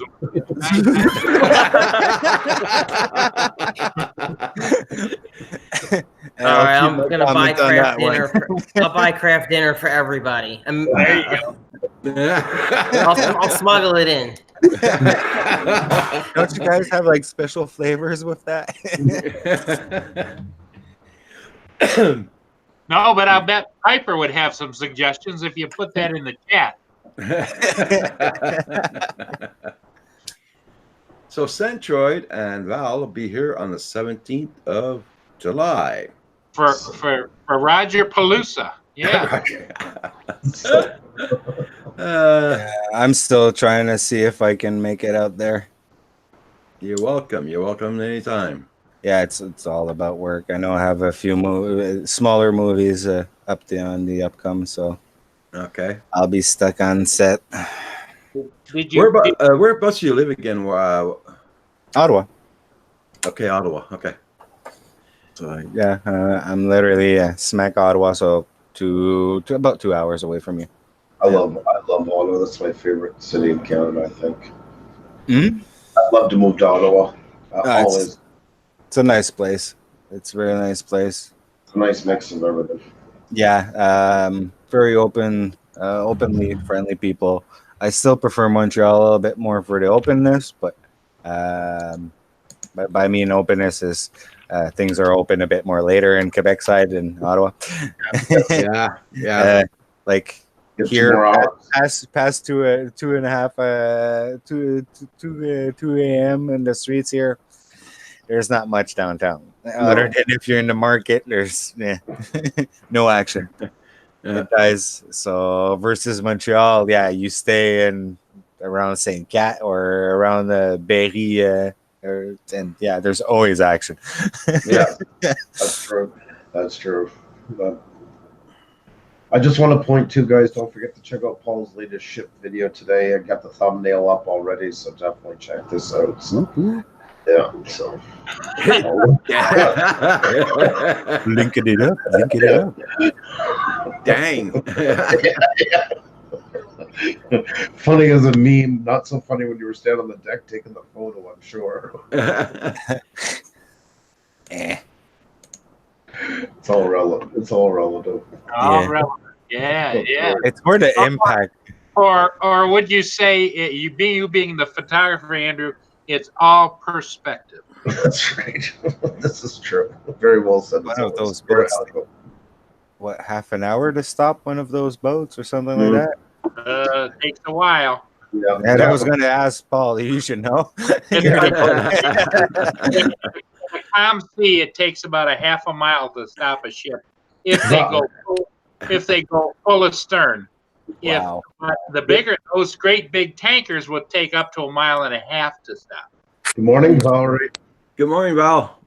Good morning. Inertia. Hey, Val. Hey. Hey, Pusa. Hey Val, I won the bet again. How'd you win the bet? No glasses. There she is. No glasses. Yeah. You're lucky He's- I'm even awake. I'm so He's gonna be- tired. She's going to be doing that. I can't. I can't. Chat anyway on this. It won't show me. Okay. I told you not to hit that wet bar last night.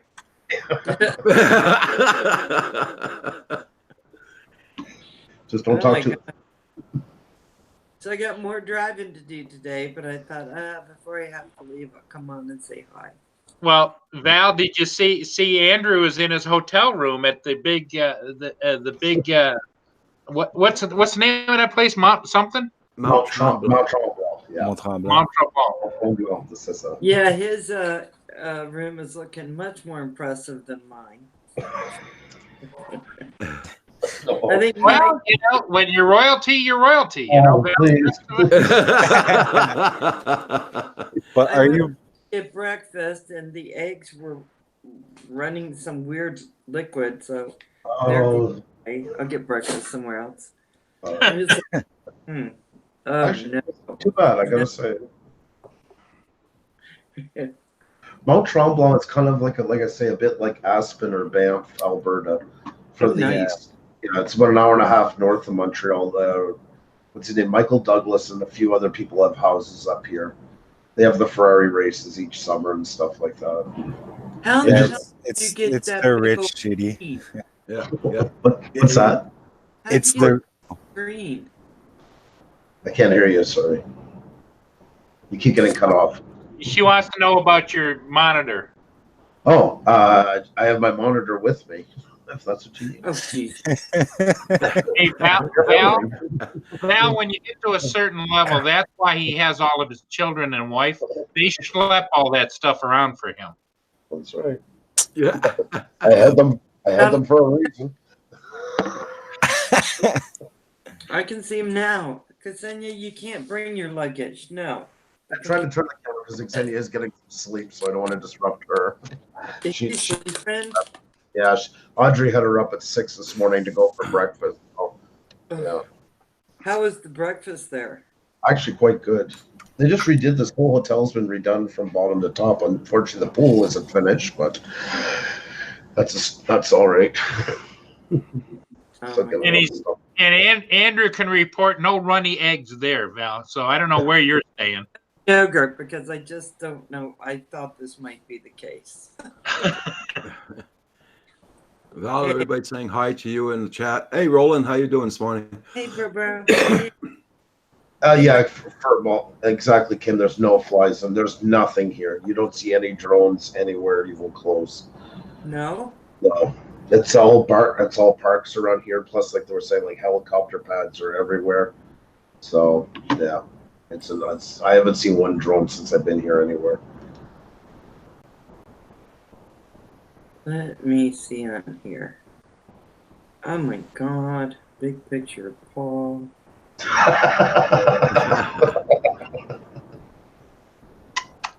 Oh, that's lovely. I was just trying to get the chat up on this. Yeah, and then it went away again. Oh my gosh. Yeah, I don't know if there's any way to do this.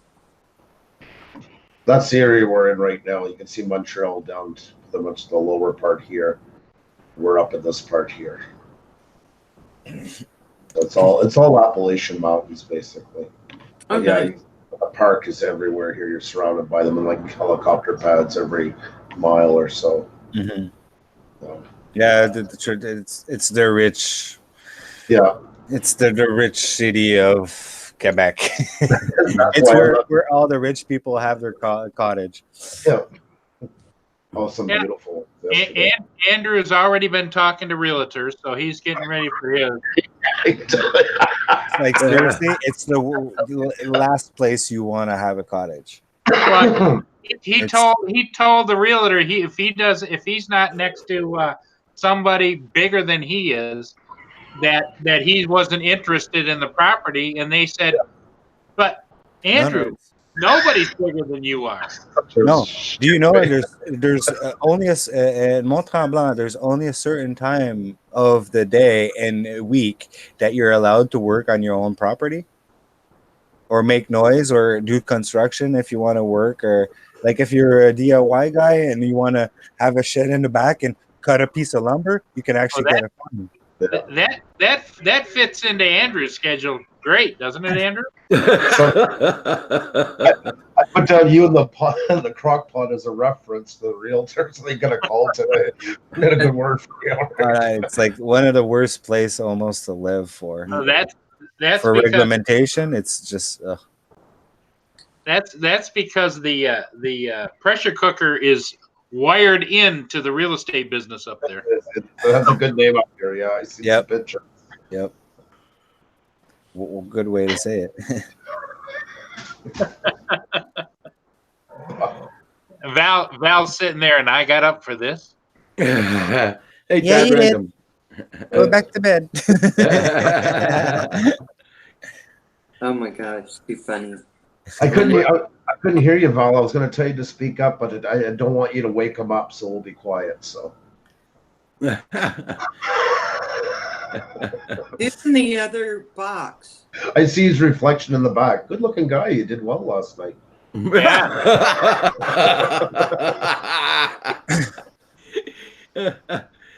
Where are your glasses, Val? I don't know. Look under. Maybe they're under him. Maybe he sees them as a pillow. Tell the guy to roll over. You're looking for your glasses. So I come in for all this abuse? What the Hey, hell? hey, Val, hold your wrists up. We want to see if there's any marks there. No, you stop right now. You're I'm muting you in a second. I know that look in your eye there.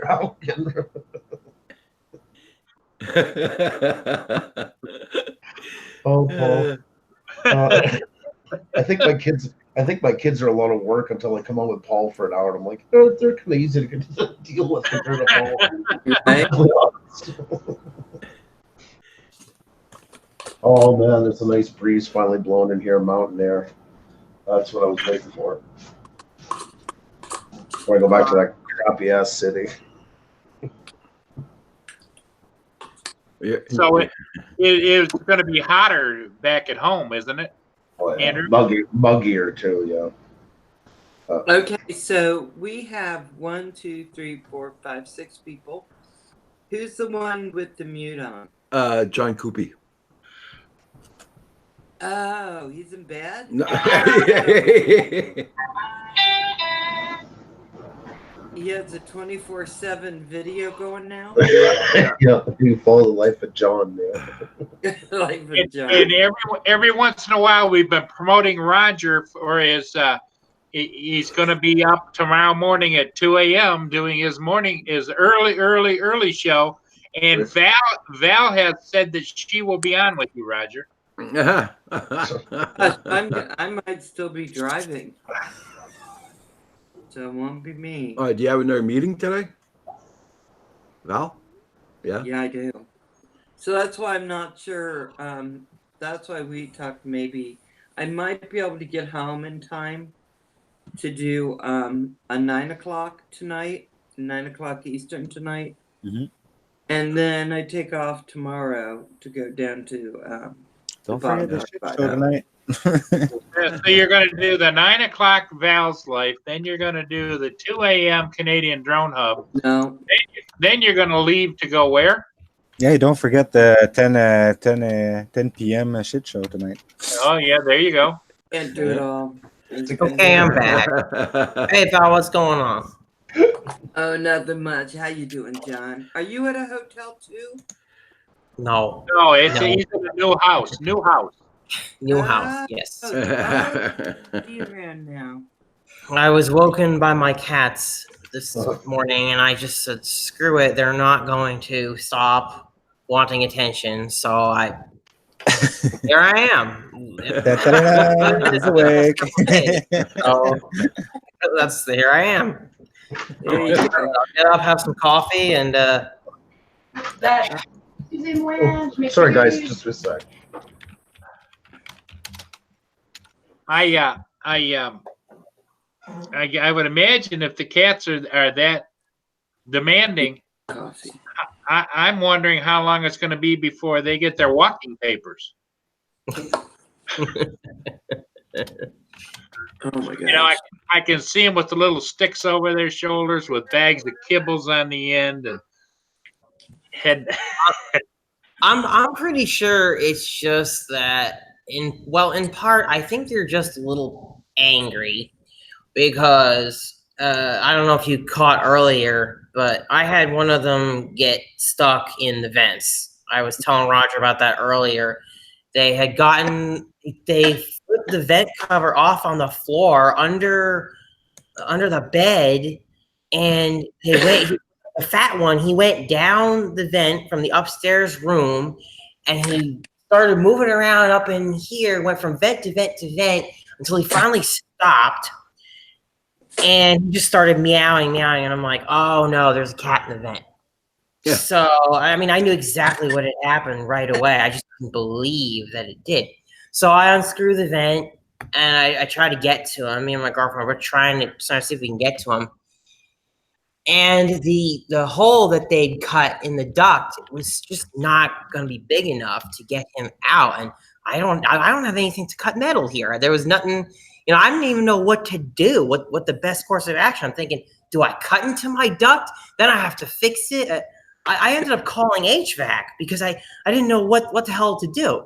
That was before I called the fire department of the wrong state by accident, just to ask to see what they knew. I just looked up my town name on my phone, and I'm like, oh, this is my fire department. So I had this whole conversation with a fire department in another state about this going on here. That was the first thing. And then, I finally had an HVAC guy come out here, and all he had to do was put his hand up there. He wanted to get acclimated with the cat because he had 3 cats himself. He's like, I just want the cat to get to know me. And the cat got so scared of him, he took off and came back up the way he came, and that was it. We're talking, this cat was up there for probably six hours. He took a 2-hour nap. He wasn't in pain or anything. He could move in there freely. But he just took a nap. And I tried everything. I tried cans of treats. I made sure he could hear it. I made sure he could see it. I tried cat toys. We tried calling him. He just wouldn't go back up the way he came. And at the time, we were wondering, can he even go back up the way he came? We don't know. What if he could go down but couldn't go back up? He's kind of big, and is there a drop? I'm just glad he made his way back out. I was so upset for him, upset for the house. I hope you blocked the hole where you went into. Oh yeah, well, I basically paid emergency HVAC $130 to Put his hand down. up in the hole. Yep. Basically, I pay him $130 for an emergency call on Sunday afternoon. And so what did they end up doing? Screwing that vent down so that it can't be lifted again? Yeah, they had to be screwed down. It's just, I can't believe they lifted it, man. 1 minute, right back. But yeah, that was my story the other day. You know the saying, curiosity killed the cat, right? Yeah, more than one person told me that. Starting with the 911 operator that answered the phone. I had a friend who called me and told me that her cat was missing. And I said, didn't the guys just come in and repair a hole in the bathroom because they had worked on plumbing? And she goes, yeah. I go, it's in the wall. She goes, no, it couldn't be in the wall. My cat wouldn't be in the wall. But there was a big empty space behind that wall, the way they did it. And it was living in there, and all of a sudden they'd hear meow, meow. They had to reopen the hole in the wall and repay to get it closed because the cat was in there. Oh my god! Go where they go where they like. Yeah, and Val, that's exactly what I was afraid of. And this is my new house. I did not want them to have to cut into the wall. I was. I was sad for the cat, and I was, sad for the house. Oh, I just don't need this right now. And I wanted to get him out. The expense of the house, and then Yeah, I know. The trials and tribulations of life. I know, right? I had somebody tell me, he's like, as a first-time homeowner, it's good, definitely good to have money put away because things come up. And I told him this was just last week on the show that I'm always on, the Coast to Coast Drones. And I go, I'm hoping I won't have any unexpected expenses because it's a brand new house. And he goes, oh, he's like, now you're gonna have an unexpected expense. There you go. I never expect. I mean, and it's funny because like the fire department in the other states said we've never had anything like this happen before.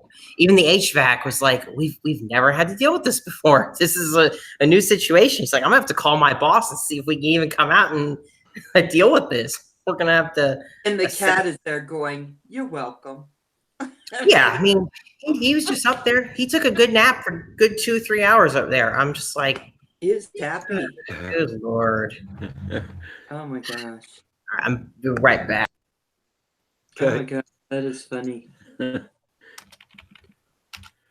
my gosh. I can see him now with the catnip. Yeah. Please, please, please, please, please. Please come down, please. Don't make me tear my wall open. And the cat's there. That's right. Show me how much you love me. Put a big hole in your wall. So, Waxfire, how far up ahead are you on your build? Oh, to be honest, very not far. I've just been talking with you guys and slowly, like right now, I just finally found the proper diagram. I was trying to figure out which side is the top and which side is the bottom. Okay. A simple little something that it's not really shown, or like now I just found it, but it still doesn't give me the orientation. It was like, yeah, I'll have to figure out on the in Beta Flight to see which one's top, which one's bottom. So I can't really finish building the whole stack without plugging it in. But no, it's all new equipment, so for me it's a lot of reading right now.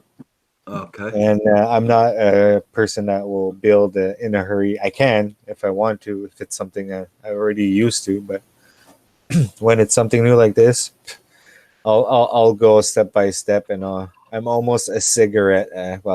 For somebody that still smokes like you, well, I'm like a cigarette assaulter.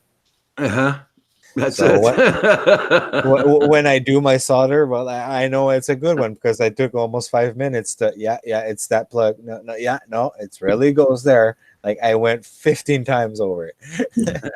Oh my god. Like, yeah, That cat looks like it's a long, tiger. but He's huge. Look at that cat. like right now, I He's just noticed. huge. I know. I just noticed an error. An error. I plug my power on the wrong pad. There's multiple 5 volts, but there's a designated 5 volts for the Crossfire Nano. I'm guessing it's more. It has a Beck on it, so for what I can see, yes. So, Okay. Beck is a battery eliminating circuit to help take out any noise. And a lot of time Crossfire really likes 5 voltage, like constant and by its own. So it has its own designated line. Instead of running off another pad that has multiple stuff with 5 volts on it that could probably drop or sag, that could give me a fail safe basically. I didn't know that. So you really have to make sure that thing has consistent 5 volt wherever you solder it to. Yeah, because if it sags, you can get a brownout and then That's fall. good to know because I am thinking about going Crossfire in the future on my builds, just to have the strongest signal possible. I won't ever have to worry about fail safing, basically. Well, yes and no. It's I mean, less like you're not gonna think, oh, I'm gonna fail safe like at 10 feet of you. You're gonna fail safe like a mile of you. Yeah. It can still happen, but yeah, it's weird. It's situational. I'd like to say hi to Roland. How you doing, Roland? Armed I American Roxy. Patriot. Brocknecks, What's up, boys? back from the sky. Chris Hope. Furbolg Kim says, could go into a business, run your cats along the vents to clean them. It's terrible.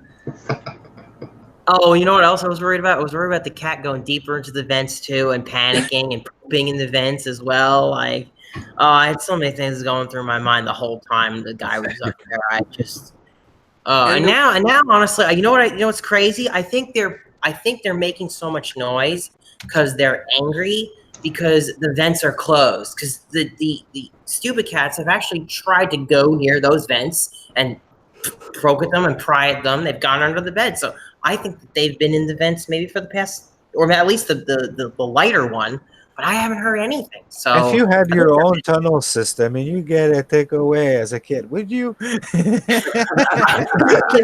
thing. We took away their fun. Well, John, Go ahead. They use the bathroom up there. Yeah, that is. About your house. Yeah. They couldn't be in there. Yeah, I mean, well, just because they could be playing in there doesn't mean they were. Yeah, exactly. In there. I mean, Hunting mice. Yeah. I'm just glad they're nailed down good. They're no one's getting in there, not unless I'm Like, skirt with a power drill. How long was it been since the last residence of the house? Since how long is it? Excuse me. Well, you just got that house, Yeah, I've been living here for about a month now. and how long was it vacant before you moved in? Oh goodness, So it could be that your cats could be running after bugs and little stuff that been in there. yeah, the builder who constructed this house, it was completed in April of 2018. So it's sat, Wow. it sat way too long. He There had you go. he had to drop the price on it to get rid of it because he just wanted way too much money for it. So this house has been sitting. I actually found a lot of spiders living in my garage. I had to spray all over the place. That's probably what your cats are going after. They're just running after the bugs and mice and whatever. They're cleaning your house. I mean, it's a possibility that they could be going after something in the vents. Oh yeah. Big cat is taking care of you, John. Yep. It's like, oh, there's a mice in here. I'll go get him. Gotta protect John. Yep. I know I've also made them upset too, but like I want them one place they keep getting into is underneath our tub, our like little jacuzzi tub thing. They open up the cabinet doors and they just go under there, and they've been hiding in there, and they play with those doors, and I've just shut them out completely of the bathroom, and they really want to get in there too. I mean, I guess I've killed their fun. I took away their tunnels. I took away their home. Their boxes. Yeah, I mean, It's like, I took away everything. a hole under a bathtub is like giving a cat a box or a plastic bag. All of a sudden, through the drain comes a little paw. Yeah. Hey, They have Andrew, a cat stream. They have boxes here that they can play with, but they No. It's not big enough. It's Andrew, not dark. Andrew, are you going to be doing a live stream from the hotel? Probably tonight. Yeah, I figure. Yeah. Do a mini one. I don't know how OBS. I just did a test here. I'll have to drop the bit rate a lot, but I might try it. See, so we shall see. Hey, Mike Roach, how you doing? Mike Roach Studios. Good day, good day. Hey, Mike, how are you? So, guys, don't forget tonight I'm going on because it's Tuesday, right? I'm losing days. I'm going on at 9 Eastern. Okay, so I'll go out, guys. We're going on at 8:55 Eastern. You are. It's just the wheel, nothing else but the wheel. I have the cream of doom. I just turn it around like this, and I'm going to post little names because I will not be beat. Oh my goodness.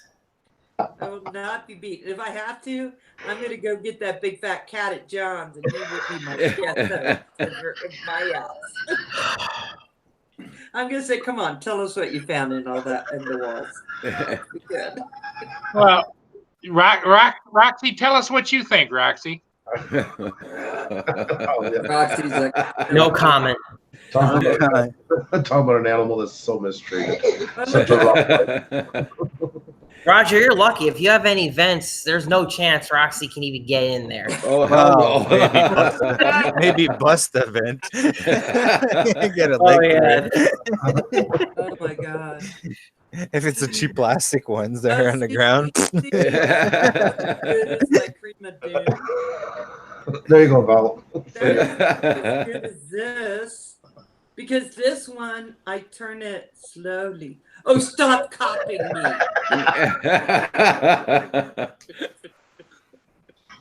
I got no echo though. That's the problem. So I'm gonna feel very bare bones if I try it. Yeah. Hello. Well, everyone, I'm gonna be leaving short here because there's a ship upbound, and I think I want to go get it. It's windy out, but I'm gonna give it a shot anyway. So I may go get a great shot of the Paul Artagertha, which is the biggest ship on the Great Lakes, or I'm gonna be taking a dip in the St. Clair River. Who knows? Okay, Paul. Be safe. Oh my Well, say, Paul. goodness. But see, Andrew, always in your presence, Oh, we please just pale in the shadow. Goodbye, Paul. Go get that ship. The call. Bye, Bye, everybody. Paul. Be safe. Okay. Take care, man. Hey guys, and with that, I am leaving too because I'm gonna go hit that lake also now. I have to get on the road and get to my next group I'm doing. So Okay. Val, I have something for you, by the way, before you go. I just found this, and please do not call me a hacker or anything like that, but I did get a shot of your room from last night. I just want to congratulate you. It looks like you had an awesome time. And Oh my god. I don't want to ask what his name is. Whether you know his name or not is none of my affairs. So. That's just terrible. I like my room being just me. You Now my like your- puppies in my bed. It was really nice. Later. Bye. Bye, Val.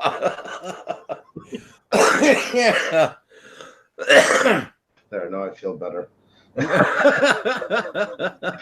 Being too nice for a while. Jeez. Vacation's ruining me. Oh my god. With that said, though, guys, I gotta go too. It's starting to damper off in the rain, so I'm going to go with the kids for a while. So it was nice seeing you all. Okay, Andrew, you take care. Nice We'll seeing you. see you tonight. All right, take care, everybody. Be well. Bye-bye. Bye now. Oh my goodness. It's uh, actually looking like a pretty nice day out here by me. I'm definitely gonna try to fly something later. Looks like one of the first nice days I've had in a while now. yeah. Well, here it's pouring rain, windy. That's our week. That's been my situation for quite some time now. It's just we've had a lot, and it's all traveling the same way across The board. upper United States. Yeah, supposed to get crappy weather. We're getting your weather, guys. It's coming this way. Oh, you're getting my weather. And like I said, it's just cloudy now. Yeah. It doesn't seem like it's raining. I'm just glad a lot of the tornado activity in the Midwest has quieted down significantly. It usually does around this time. Yeah, tornado season's a bit over. Still have Canada Day. Yeah. I think it's gonna be a washed out because they're going for a rain on all weekend. Yeah. And I'm shooting fireworks. Oh yeah. Yeah, for two townships. Okay. It's cool. Doing Couillon, the city of Couillon, and Wakefield. Okay. Well, that's good.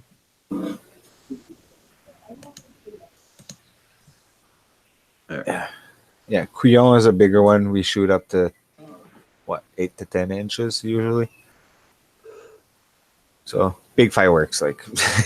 Yeah. They had fireworks here every bloody night, Friday night, Saturday night, and Sunday night and yesterday. Here in a little town like this, it's the first time I see them have that many fireworks. Usually it's only once. Yeah. And I guess the firework competition are about to start. I guess at the end of next month. Yeah. I put you on mute, John. You can take off your mute. Yeah, he said Wakefield. Yeah. No, not the Wakefield hauntings there. It's Wakefield. Who was that? Wakey RC. Wakefield, like Saint Pierre de Wakefield, like.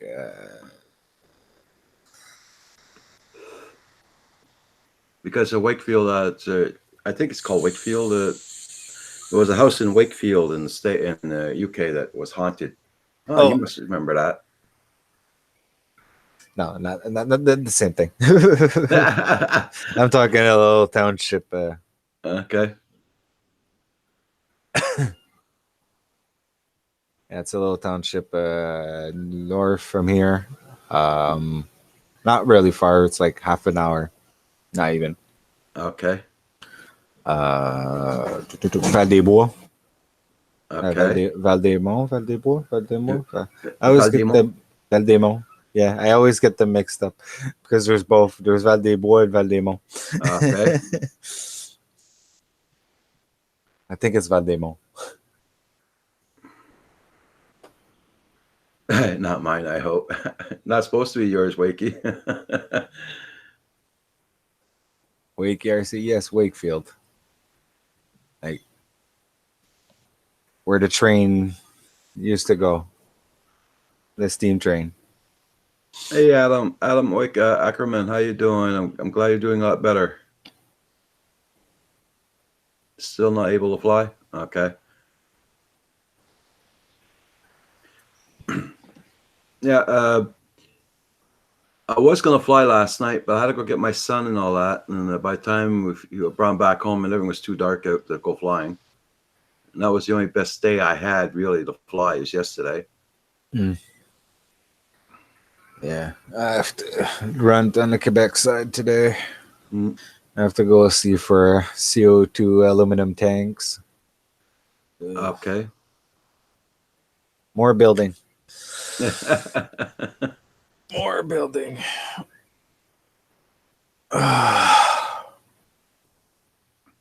Saw the Flying Scotsman go through the Wakefield many years ago. The Flying Scotsman going through Wakefield. I'm not sure. Sounds familiar, but I'm not sure.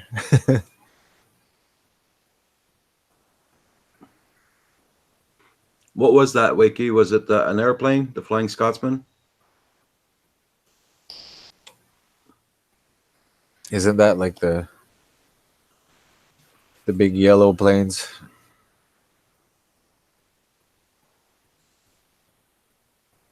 Oh, here's Wakefield in the UK. Okay.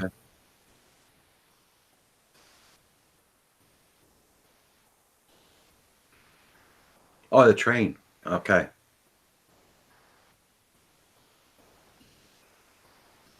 Yeah, because you called it the Flying Scotsman. You didn't know if it was a flyer or if it was a train. We didn't know. I didn't know. Funny. We both have Wakefields and we both have trains. Well, mine is non-existent anymore. It was the last steam train. Oh, yeah? One of the last steam trains. And then there was a big mudslide that broke the railway, and it was at one point was costing too much. It was costing over $1 million, a few $1 million to try and get it fix, and nobody wanted to invest enough in it, and yeah, they ended up shutting down. The trains got abandoned. Got stayed in the city, got vandalized, and Okay. yep, they took them away and they scrapped it. Oh, crap. Yeah. Part of history just bye. That's the way it goes usually. Shitty. I wish I almost got the chance to go on it, but I wish I would have got the chance to at least ride it once. I think I did, but it's been so long. The last time I saw a steam engine, I think I was 14 years old. I used to live in a little town called Belial, and Yeah. I was lived right beside the train tracks, and they would take that steam engine out for their anniversaries or whatever for the train company, and they go up and down.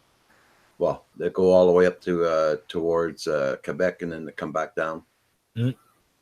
Yeah.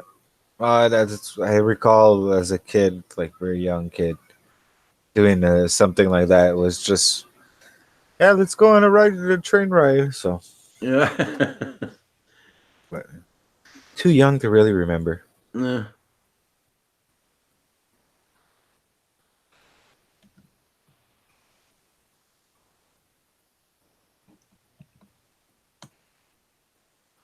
Yeah.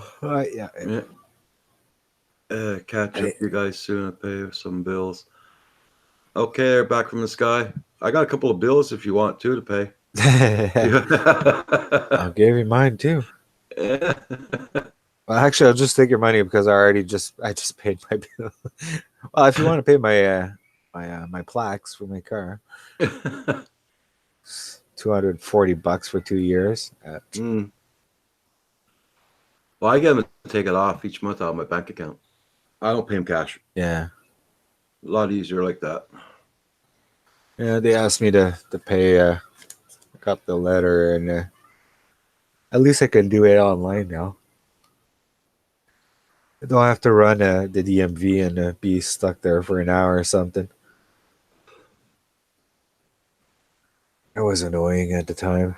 I don't even have to go there anymore. I get the paper in the mail, and I just keep on doing payments every 2 months. They take it out from my bank account. That's it. Makes it way easier. So no running around for that. My everything's like that now. So.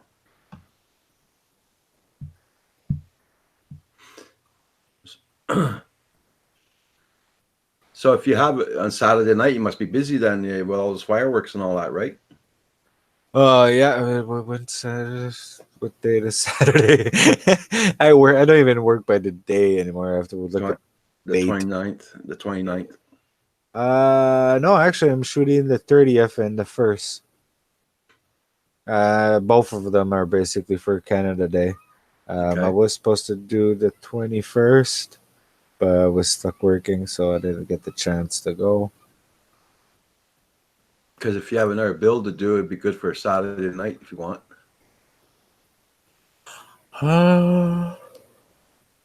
Saturday the 29th? Yeah, good. That should work.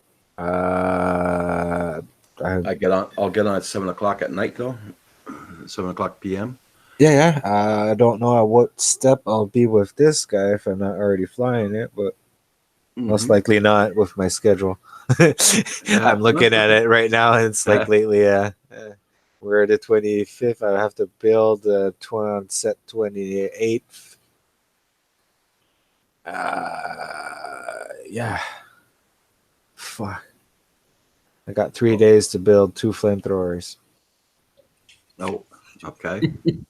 Ugh. Well, version 2 of our flamethrowers. Gotta love being pyro sometimes. The other day, my neighbors here, because we only got one, pretty much only have like one house behind me. And I guess they thought, well, it's nothing but a big open field back here. We're just going to go shooting off a crap ton of fireworks. This is at 11 o'clock at night. I love the show. It was freaking awesome. But one of my neighbors, he comes out while I'm sitting and looking at it, and I go to him. I say, "You trying to get a better view?" He's like, "Yeah." He's like, "I'm trying to see who the hell's doing this," and I'm like, "Oh no, they're screwed. He shouts at them. He's like, not everyone wants to hear fireworks at 11 o'clock at night. And I'm like, oh. Well, that's the time we shoot fireworks. Yep. No, it's 10 Yeah, actually, it was Saturday. It was Saturday night. It was pissed. He goes to me, "Are you part of this?" I'm like, "No." He's like, "Do you like this?" And I'm just like, I'm just watching. He's like, Yes. "Cause I don't." And I'm like, "Okay, dude." I'm going back inside. I'm like, I'm getting bit up by mosquitoes. I just made an excuse to get away from him. So I'm just like, I don't want to be involved with this. Well, 'Cause at least you know not what to do. Mm. It's going to be really hard because the state of Missouri does not ban fireworks. You're allowed to Okay. buy them, and all of the different towns here and cities, the rules are all different. Some of them are okay with it at certain weeks of the year, so it's always a huge mess. And because they're easy to get, it doesn't matter what the law says. People are going to do it anyway. It's just going to happen that way. People are going to do it anyway. Okay. I mean, it's fine as long as it doesn't go overboard. Yeah. If it's around the 4th, if it's around the holidays, I mean, most of the time the police will turn a blind eye to it unless it's really causing a problem. Well, here we have made our fireworks on Saint Jean Baptiste Day, and then after that we got Canada Day. Then most of the guys that go like construction holidays on the 17th of July. Then some guys just ripped through those fireworks like anything. they pass their pay through it. Oh yeah, oh yeah. That and beer. Okay, I have to ask. Canada Day is July 1st, right? Yeah. What is the reason that Canada Day is July 1st? Like, was that just chosen arbitrarily or what? That's when basically all the province signed and joined forces to create Canada. So that's why Canada is only 150 something years old versus Quebec is 400 and something years old. Yeah. Okay, so it's historically similar to ours then, because ours is the day the Declaration of Independence was signed. Exactly. Yeah. It's a pretty much a same. Yeah, it's when the province united. That's where Canada became Canada. Yeah. Gotcha. Okay. Yeah, no, I was just wondering because it's so close to July 4th, and I've always thought that's interesting how close it is to ours. Mm-hmm. True. But I guess all this stuff how it's happening all around the same time. Well, all three are close, are like a week of each other. Right. It's like 3 weeks of party. Let's go. One week we're French, 1 week we're English, 1 week we're American. Where's the party? Oh yeah, we just want to party.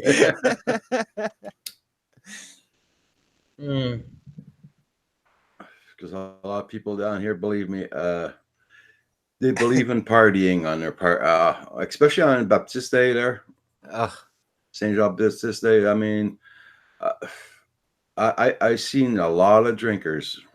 I was part of one of them as a youth. Yeah. Yeah, me too. Me too. Wow. So it's like St. Patrick's Day here then. Oh Well, yeah. To give you an idea, Saint Jean Baptiste, there will be more beer sold in 1 day in whole Quebec than all of Oktoberfest will sell beer in the festival. That's how much beer is drunk in 1 day. Saint Jean Baptiste outdrinks Oktoberfest. Yeah. I'll be right back. Okay. Yeah, we love our beer. Well, I used to love it. Same here. Like, it kills me now. Well, I stopped drinking 30 years now, so. I recall Saint Jean Baptiste. You grab a 2-4 and you had a beer an hour. Oh yeah. Oh, and yeah. still there you run out of beer at one point. Yeah. It's not by giving it, because everybody has their 2-4. Yeah. That's for sure. That's for sure. Oh, yeah, the good old days. Yep. And you know, when you're younger, it's a lot more fun because you're doing it like, illegally. Kinda, yeah. Yeah, yeah. Well, it was the township, like where the party was, Perkins. I don't know if you ever heard the parties in Perkins. A few years back, it was the equivalent of the Plan d'Abraham. Okay. Yeah. But yeah, and Would you on believe Perkins. this? The party they're going to have there on the weekend at the Abraham Plains there, they're not allowed smoking pot. Oh, you're not allowed to smoke pot. You're not allowed to drink alcohol. they're You're not allowed. Yeah, yeah. They- What the they took- hell? You're not even allowed to drink in the streets anymore of Quebec. No. In the past few years, it's like, Yeah. I Like, don't know. all of Quebec would basically go to Quebec City. Yeah. Yeah. To celebrate that. Now nobody's going to be going. It's like, yeah, I know. See Well- ya, everyone. Nice seeing you here. Take care. Steve Carpenter, thank you very much for coming in. Yeah, You have a good one now. yeah, Val-des-Monts, Perkins. Those were some decent. Parties. Oh, Yeah. that, like I was said, that was like the eastern northern side of anybody that couldn't go to Quebec City. A lot of people would like from the eastern Quebec would go to Perkins. Mm. So a small little township of a few thousand people would end up being like 100,000 of people in one little spot in the middle of the woods, and like one Mhm. general store that gets swarmed and like emptied. Yeah. The next day you go there's nothing. And you're talking like a grocery store. It feels like an apocalypse just hit that city each time. Wakey's Yeah. been going. Wakey says he started going to the pubs at 16 years old. It's about the same thing here. There, Yeah, Wakey. yeah. Yeah. If you look old enough and you know a bit the barman, he didn't give a. That's it. That's it. He knew that you're gonna run if there was a bust or something.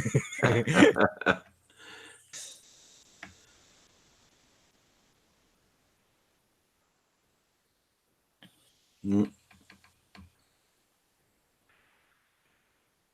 Yeah, I also blaze surprised for that. Here in Quebec, you could do whatever you want, but you go to Quebec City, no drinking, no smoking. Yeah. You know.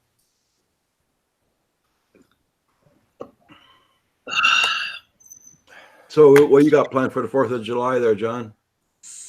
Probably gonna go up to the town where we just moved from, because they always have a really huge carnival. And Okay. in terms of carnivals and fireworks and whatnot, the city that we're near, 15 minutes away, they have fireworks, but they don't have any kind of like carnival thing. So we're probably gonna head up there for that. Oh yeah. Do the carnival thing up there. We've always done. You're It's gonna about an try- hour and 20 minutes away from here, so that's probably what we'll do. I'm not gonna blow a bunch of money on fireworks this year and set them off. That would be a bad idea. Not like me. Well, Well, we could always this go year, to actually. my girlfriend's parents' property and do it, but I'm not sure if she wants to do that either, Okay. because that's outside of city limits. They don't care what you do. That's where we've always done our our own personal fireworks shows, but that's expensive. Yeah. Yeah. Un poquito. Are you gonna be flying there for the carnival, around the carnival site, or what? You know, for the past few years, I've always thought about flying at that carnival, and I've always always just never gotten around to it, or I've been like, I've gotten scared where I just don't want to fly. I don't want to deal with somebody giving me a hassle flying there. Okay. Where did I? I wanted to go fly the fireworks down here, but it was too bloody windy. And No, if you fly fireworks here in the United States, you actually get in trouble. It's Yeah, it would be actually. You could actually get in trouble too, Raj, you literally could. yeah, because it's a public event that is announced legally. You're not allowed. Oh, sorry, don't sue me. My announced. Yeah. Your only way that you could legally film the fireworks here in the United States at an event is to Be keep far your away. distance, Yeah. your distance from them. Yeah. Or be the one that's shooting them. Kind of. Uh-huh. Oh yeah, I mean, Even there, Yeah. I don't even know if I'm legally allowed to fly in my own fireworks. oh yeah, oh Now that you're mentioning that, me being the pyrotechnician doing the event, am I allowed to fly in my own fireworks? I don't know. Oh no! If you're working under a commercial capacity, there is that a commercial flight too? We got to worry about that, too. That's what I mean. That's what I mean. Is it considered, because it's not commercial? It's just me having fun in my at work. While you're on the job. Yeah, I know. But it's so ridiculous. And I'm not flying a DJI. At least Mhm. if it's sub 250. true. It's not True. the rules are, it's not hurting anybody, and it's not gonna affect any air traffic. You're not flying over people. That's another thing. That's one thing that just made me fucking think. Well, I guess I am. Never mind. Man, I think I take back my thought. I do apply for a permit, but I shoot fireworks that go up almost a kilometer wide. Okay. That blow up a kilometer wide. I don't have to tell the TC about it. Mhm. No. It goes higher than 450 feet. Yeah. Yeah, 400 I mean, feet. Easy. there's A 4-inch goes 400 feet right there. 100 foot There's- for every inch. There's so much ridiculousness that you guys have to put up with, and we're ending up having to deal with our own crap here in the United States.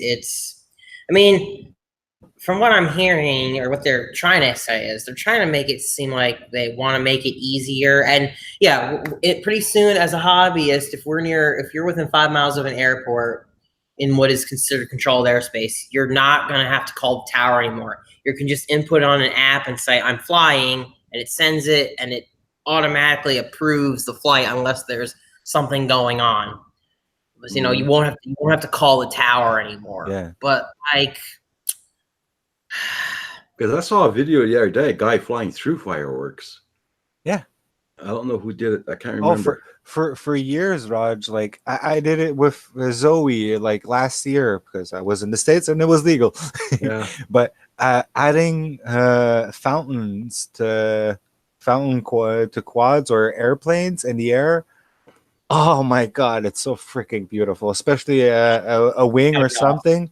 Yeah. Having the sparks just falling in behind and doing loop-de-loops and flying with the LEDs and the fireworks, doing is some so you do some low fireworks, and you do that and the high, and when that's over you come and land and you continue and do more higher end fireworks, and Yeah. it's like, but we can't do that, especially for somebody that is all legal. I have my Yeah. drone pilots. I wonder if legally, if I have to apply for SFOC or something to do something like that. But I know in Canada, having pyro on a quad is basically higher than federal. It's like military or something. So Uh-huh.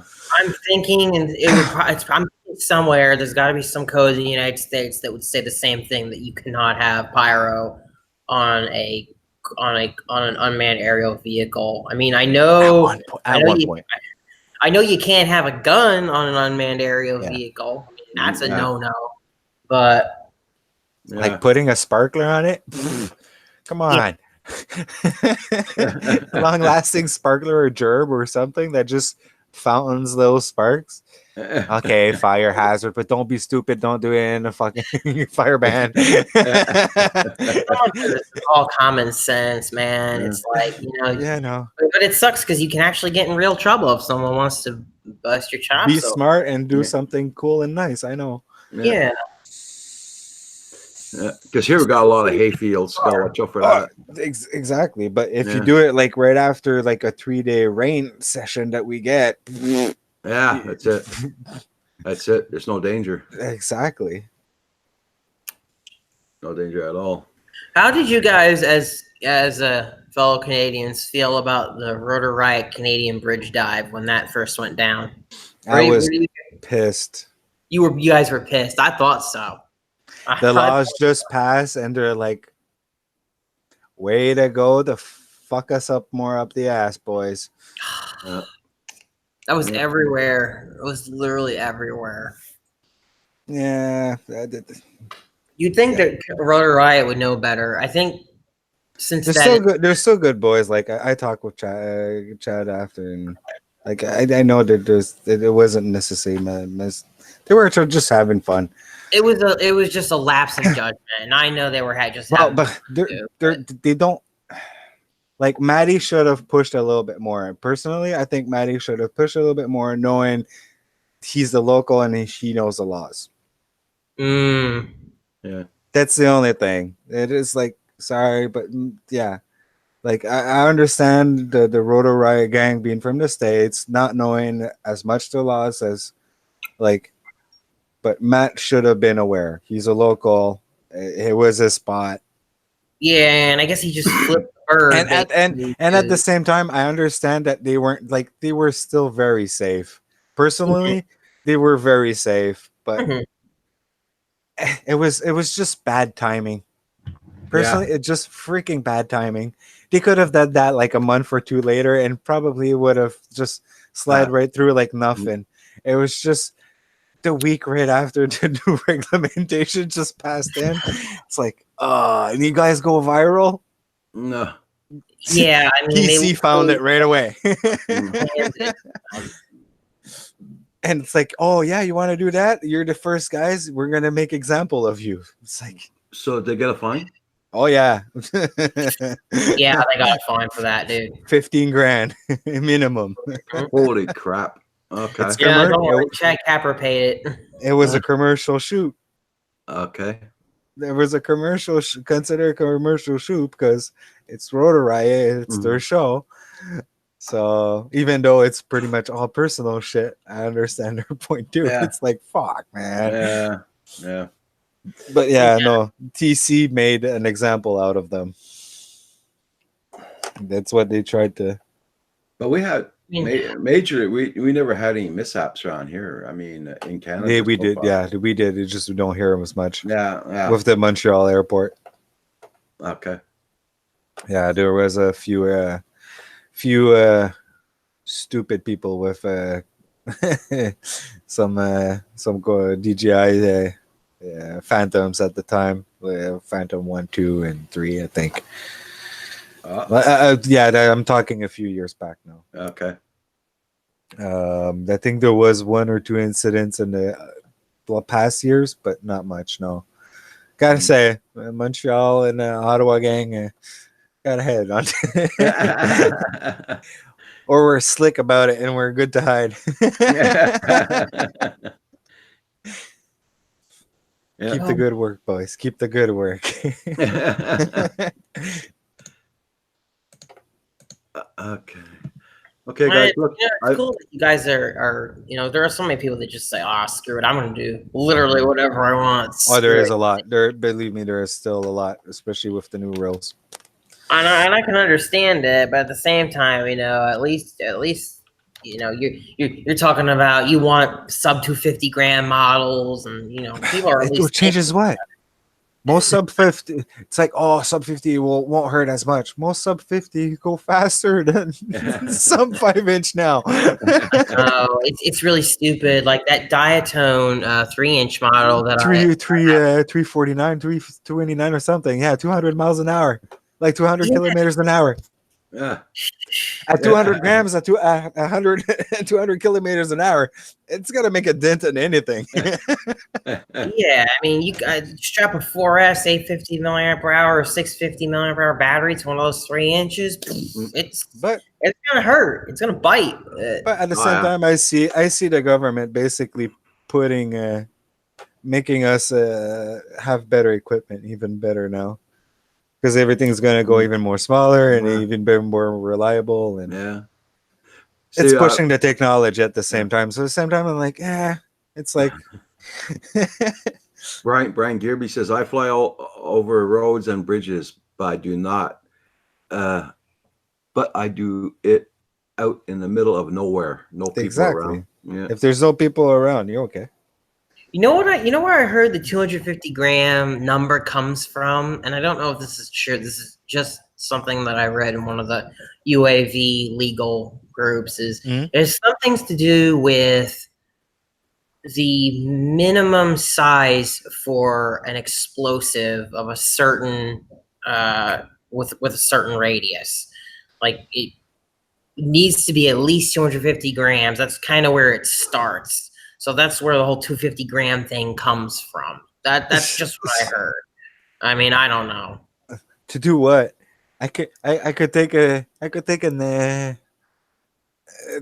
yeah, I don't want to talk about this because then we'll get flagged. To be honest, that is a subject would have to sit beside with a beer for my qualifications. I'm sorry. But they're like, yeah, like I could. You don't need 250 grams to hurt somebody. Well, I mean, you need 50 grams. it's like a very arbitrary number, doesn't it? Though, I mean, like everywhere, people are picking this 250 gram number, and it's like, why? But for what I know and I believe, it's more for all the bird tests in the airplanes. They use a certain mass, and that mass will not affect the windshields or the airplanes at that point. So, for what I recall reading, it's more for the mass aspect. Okay.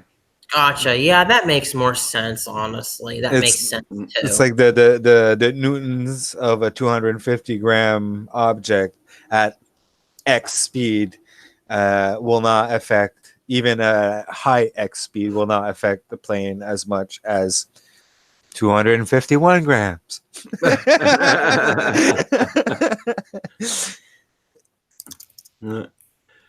Well, guys, I think I'm gonna probably close this down, and then I'm gonna go back on at 2 a.m. Oh, good night. and so, everybody, thank you all so much for coming in. And Brian, I will check out your newest video came out. So, everybody, take care in the chat. Thank you all so much for coming in. Well, thanks for the invite, and thanks everybody for the chat. Yeah, thank you as well, man. Yeah, and hey, Waxfire, check out for Saturday for if you want to do another build on Saturday. Yeah, I'll let you know. And John, if you're around Saturday night, you want to check in on the build or whatever. Sure, it's up to you. I probably will stop by and check in on the build. Yeah, I'll try and cool. finish this at that point, and maybe get some hover tests and stuff like that. Yeah. Okay. Cool. Okay, Centroid, you take care. Thank you for coming in, Brian. Bye, Furball. Yeah, Furball. Take care, yeah. Go do I'll some jump out. I have to go to the bathroom. So. Yeah. Okay. Ciao, boys. Okay. Bye, Waxfire. Bye. Take care. Okay, so John, you take care, and like I said, we're on Saturday mornings again and Saturday night. Cool. So if you ever want to drop in, let me know. All right, thanks. I always appreciate it. You turned a crappy morning into a good one. So it was a pleasure to come on here. All right, take care, Roger. You have a good rest of the day. Okay, bye, John. Okay, everybody in the chat, have a good one. Goodbye, Dave.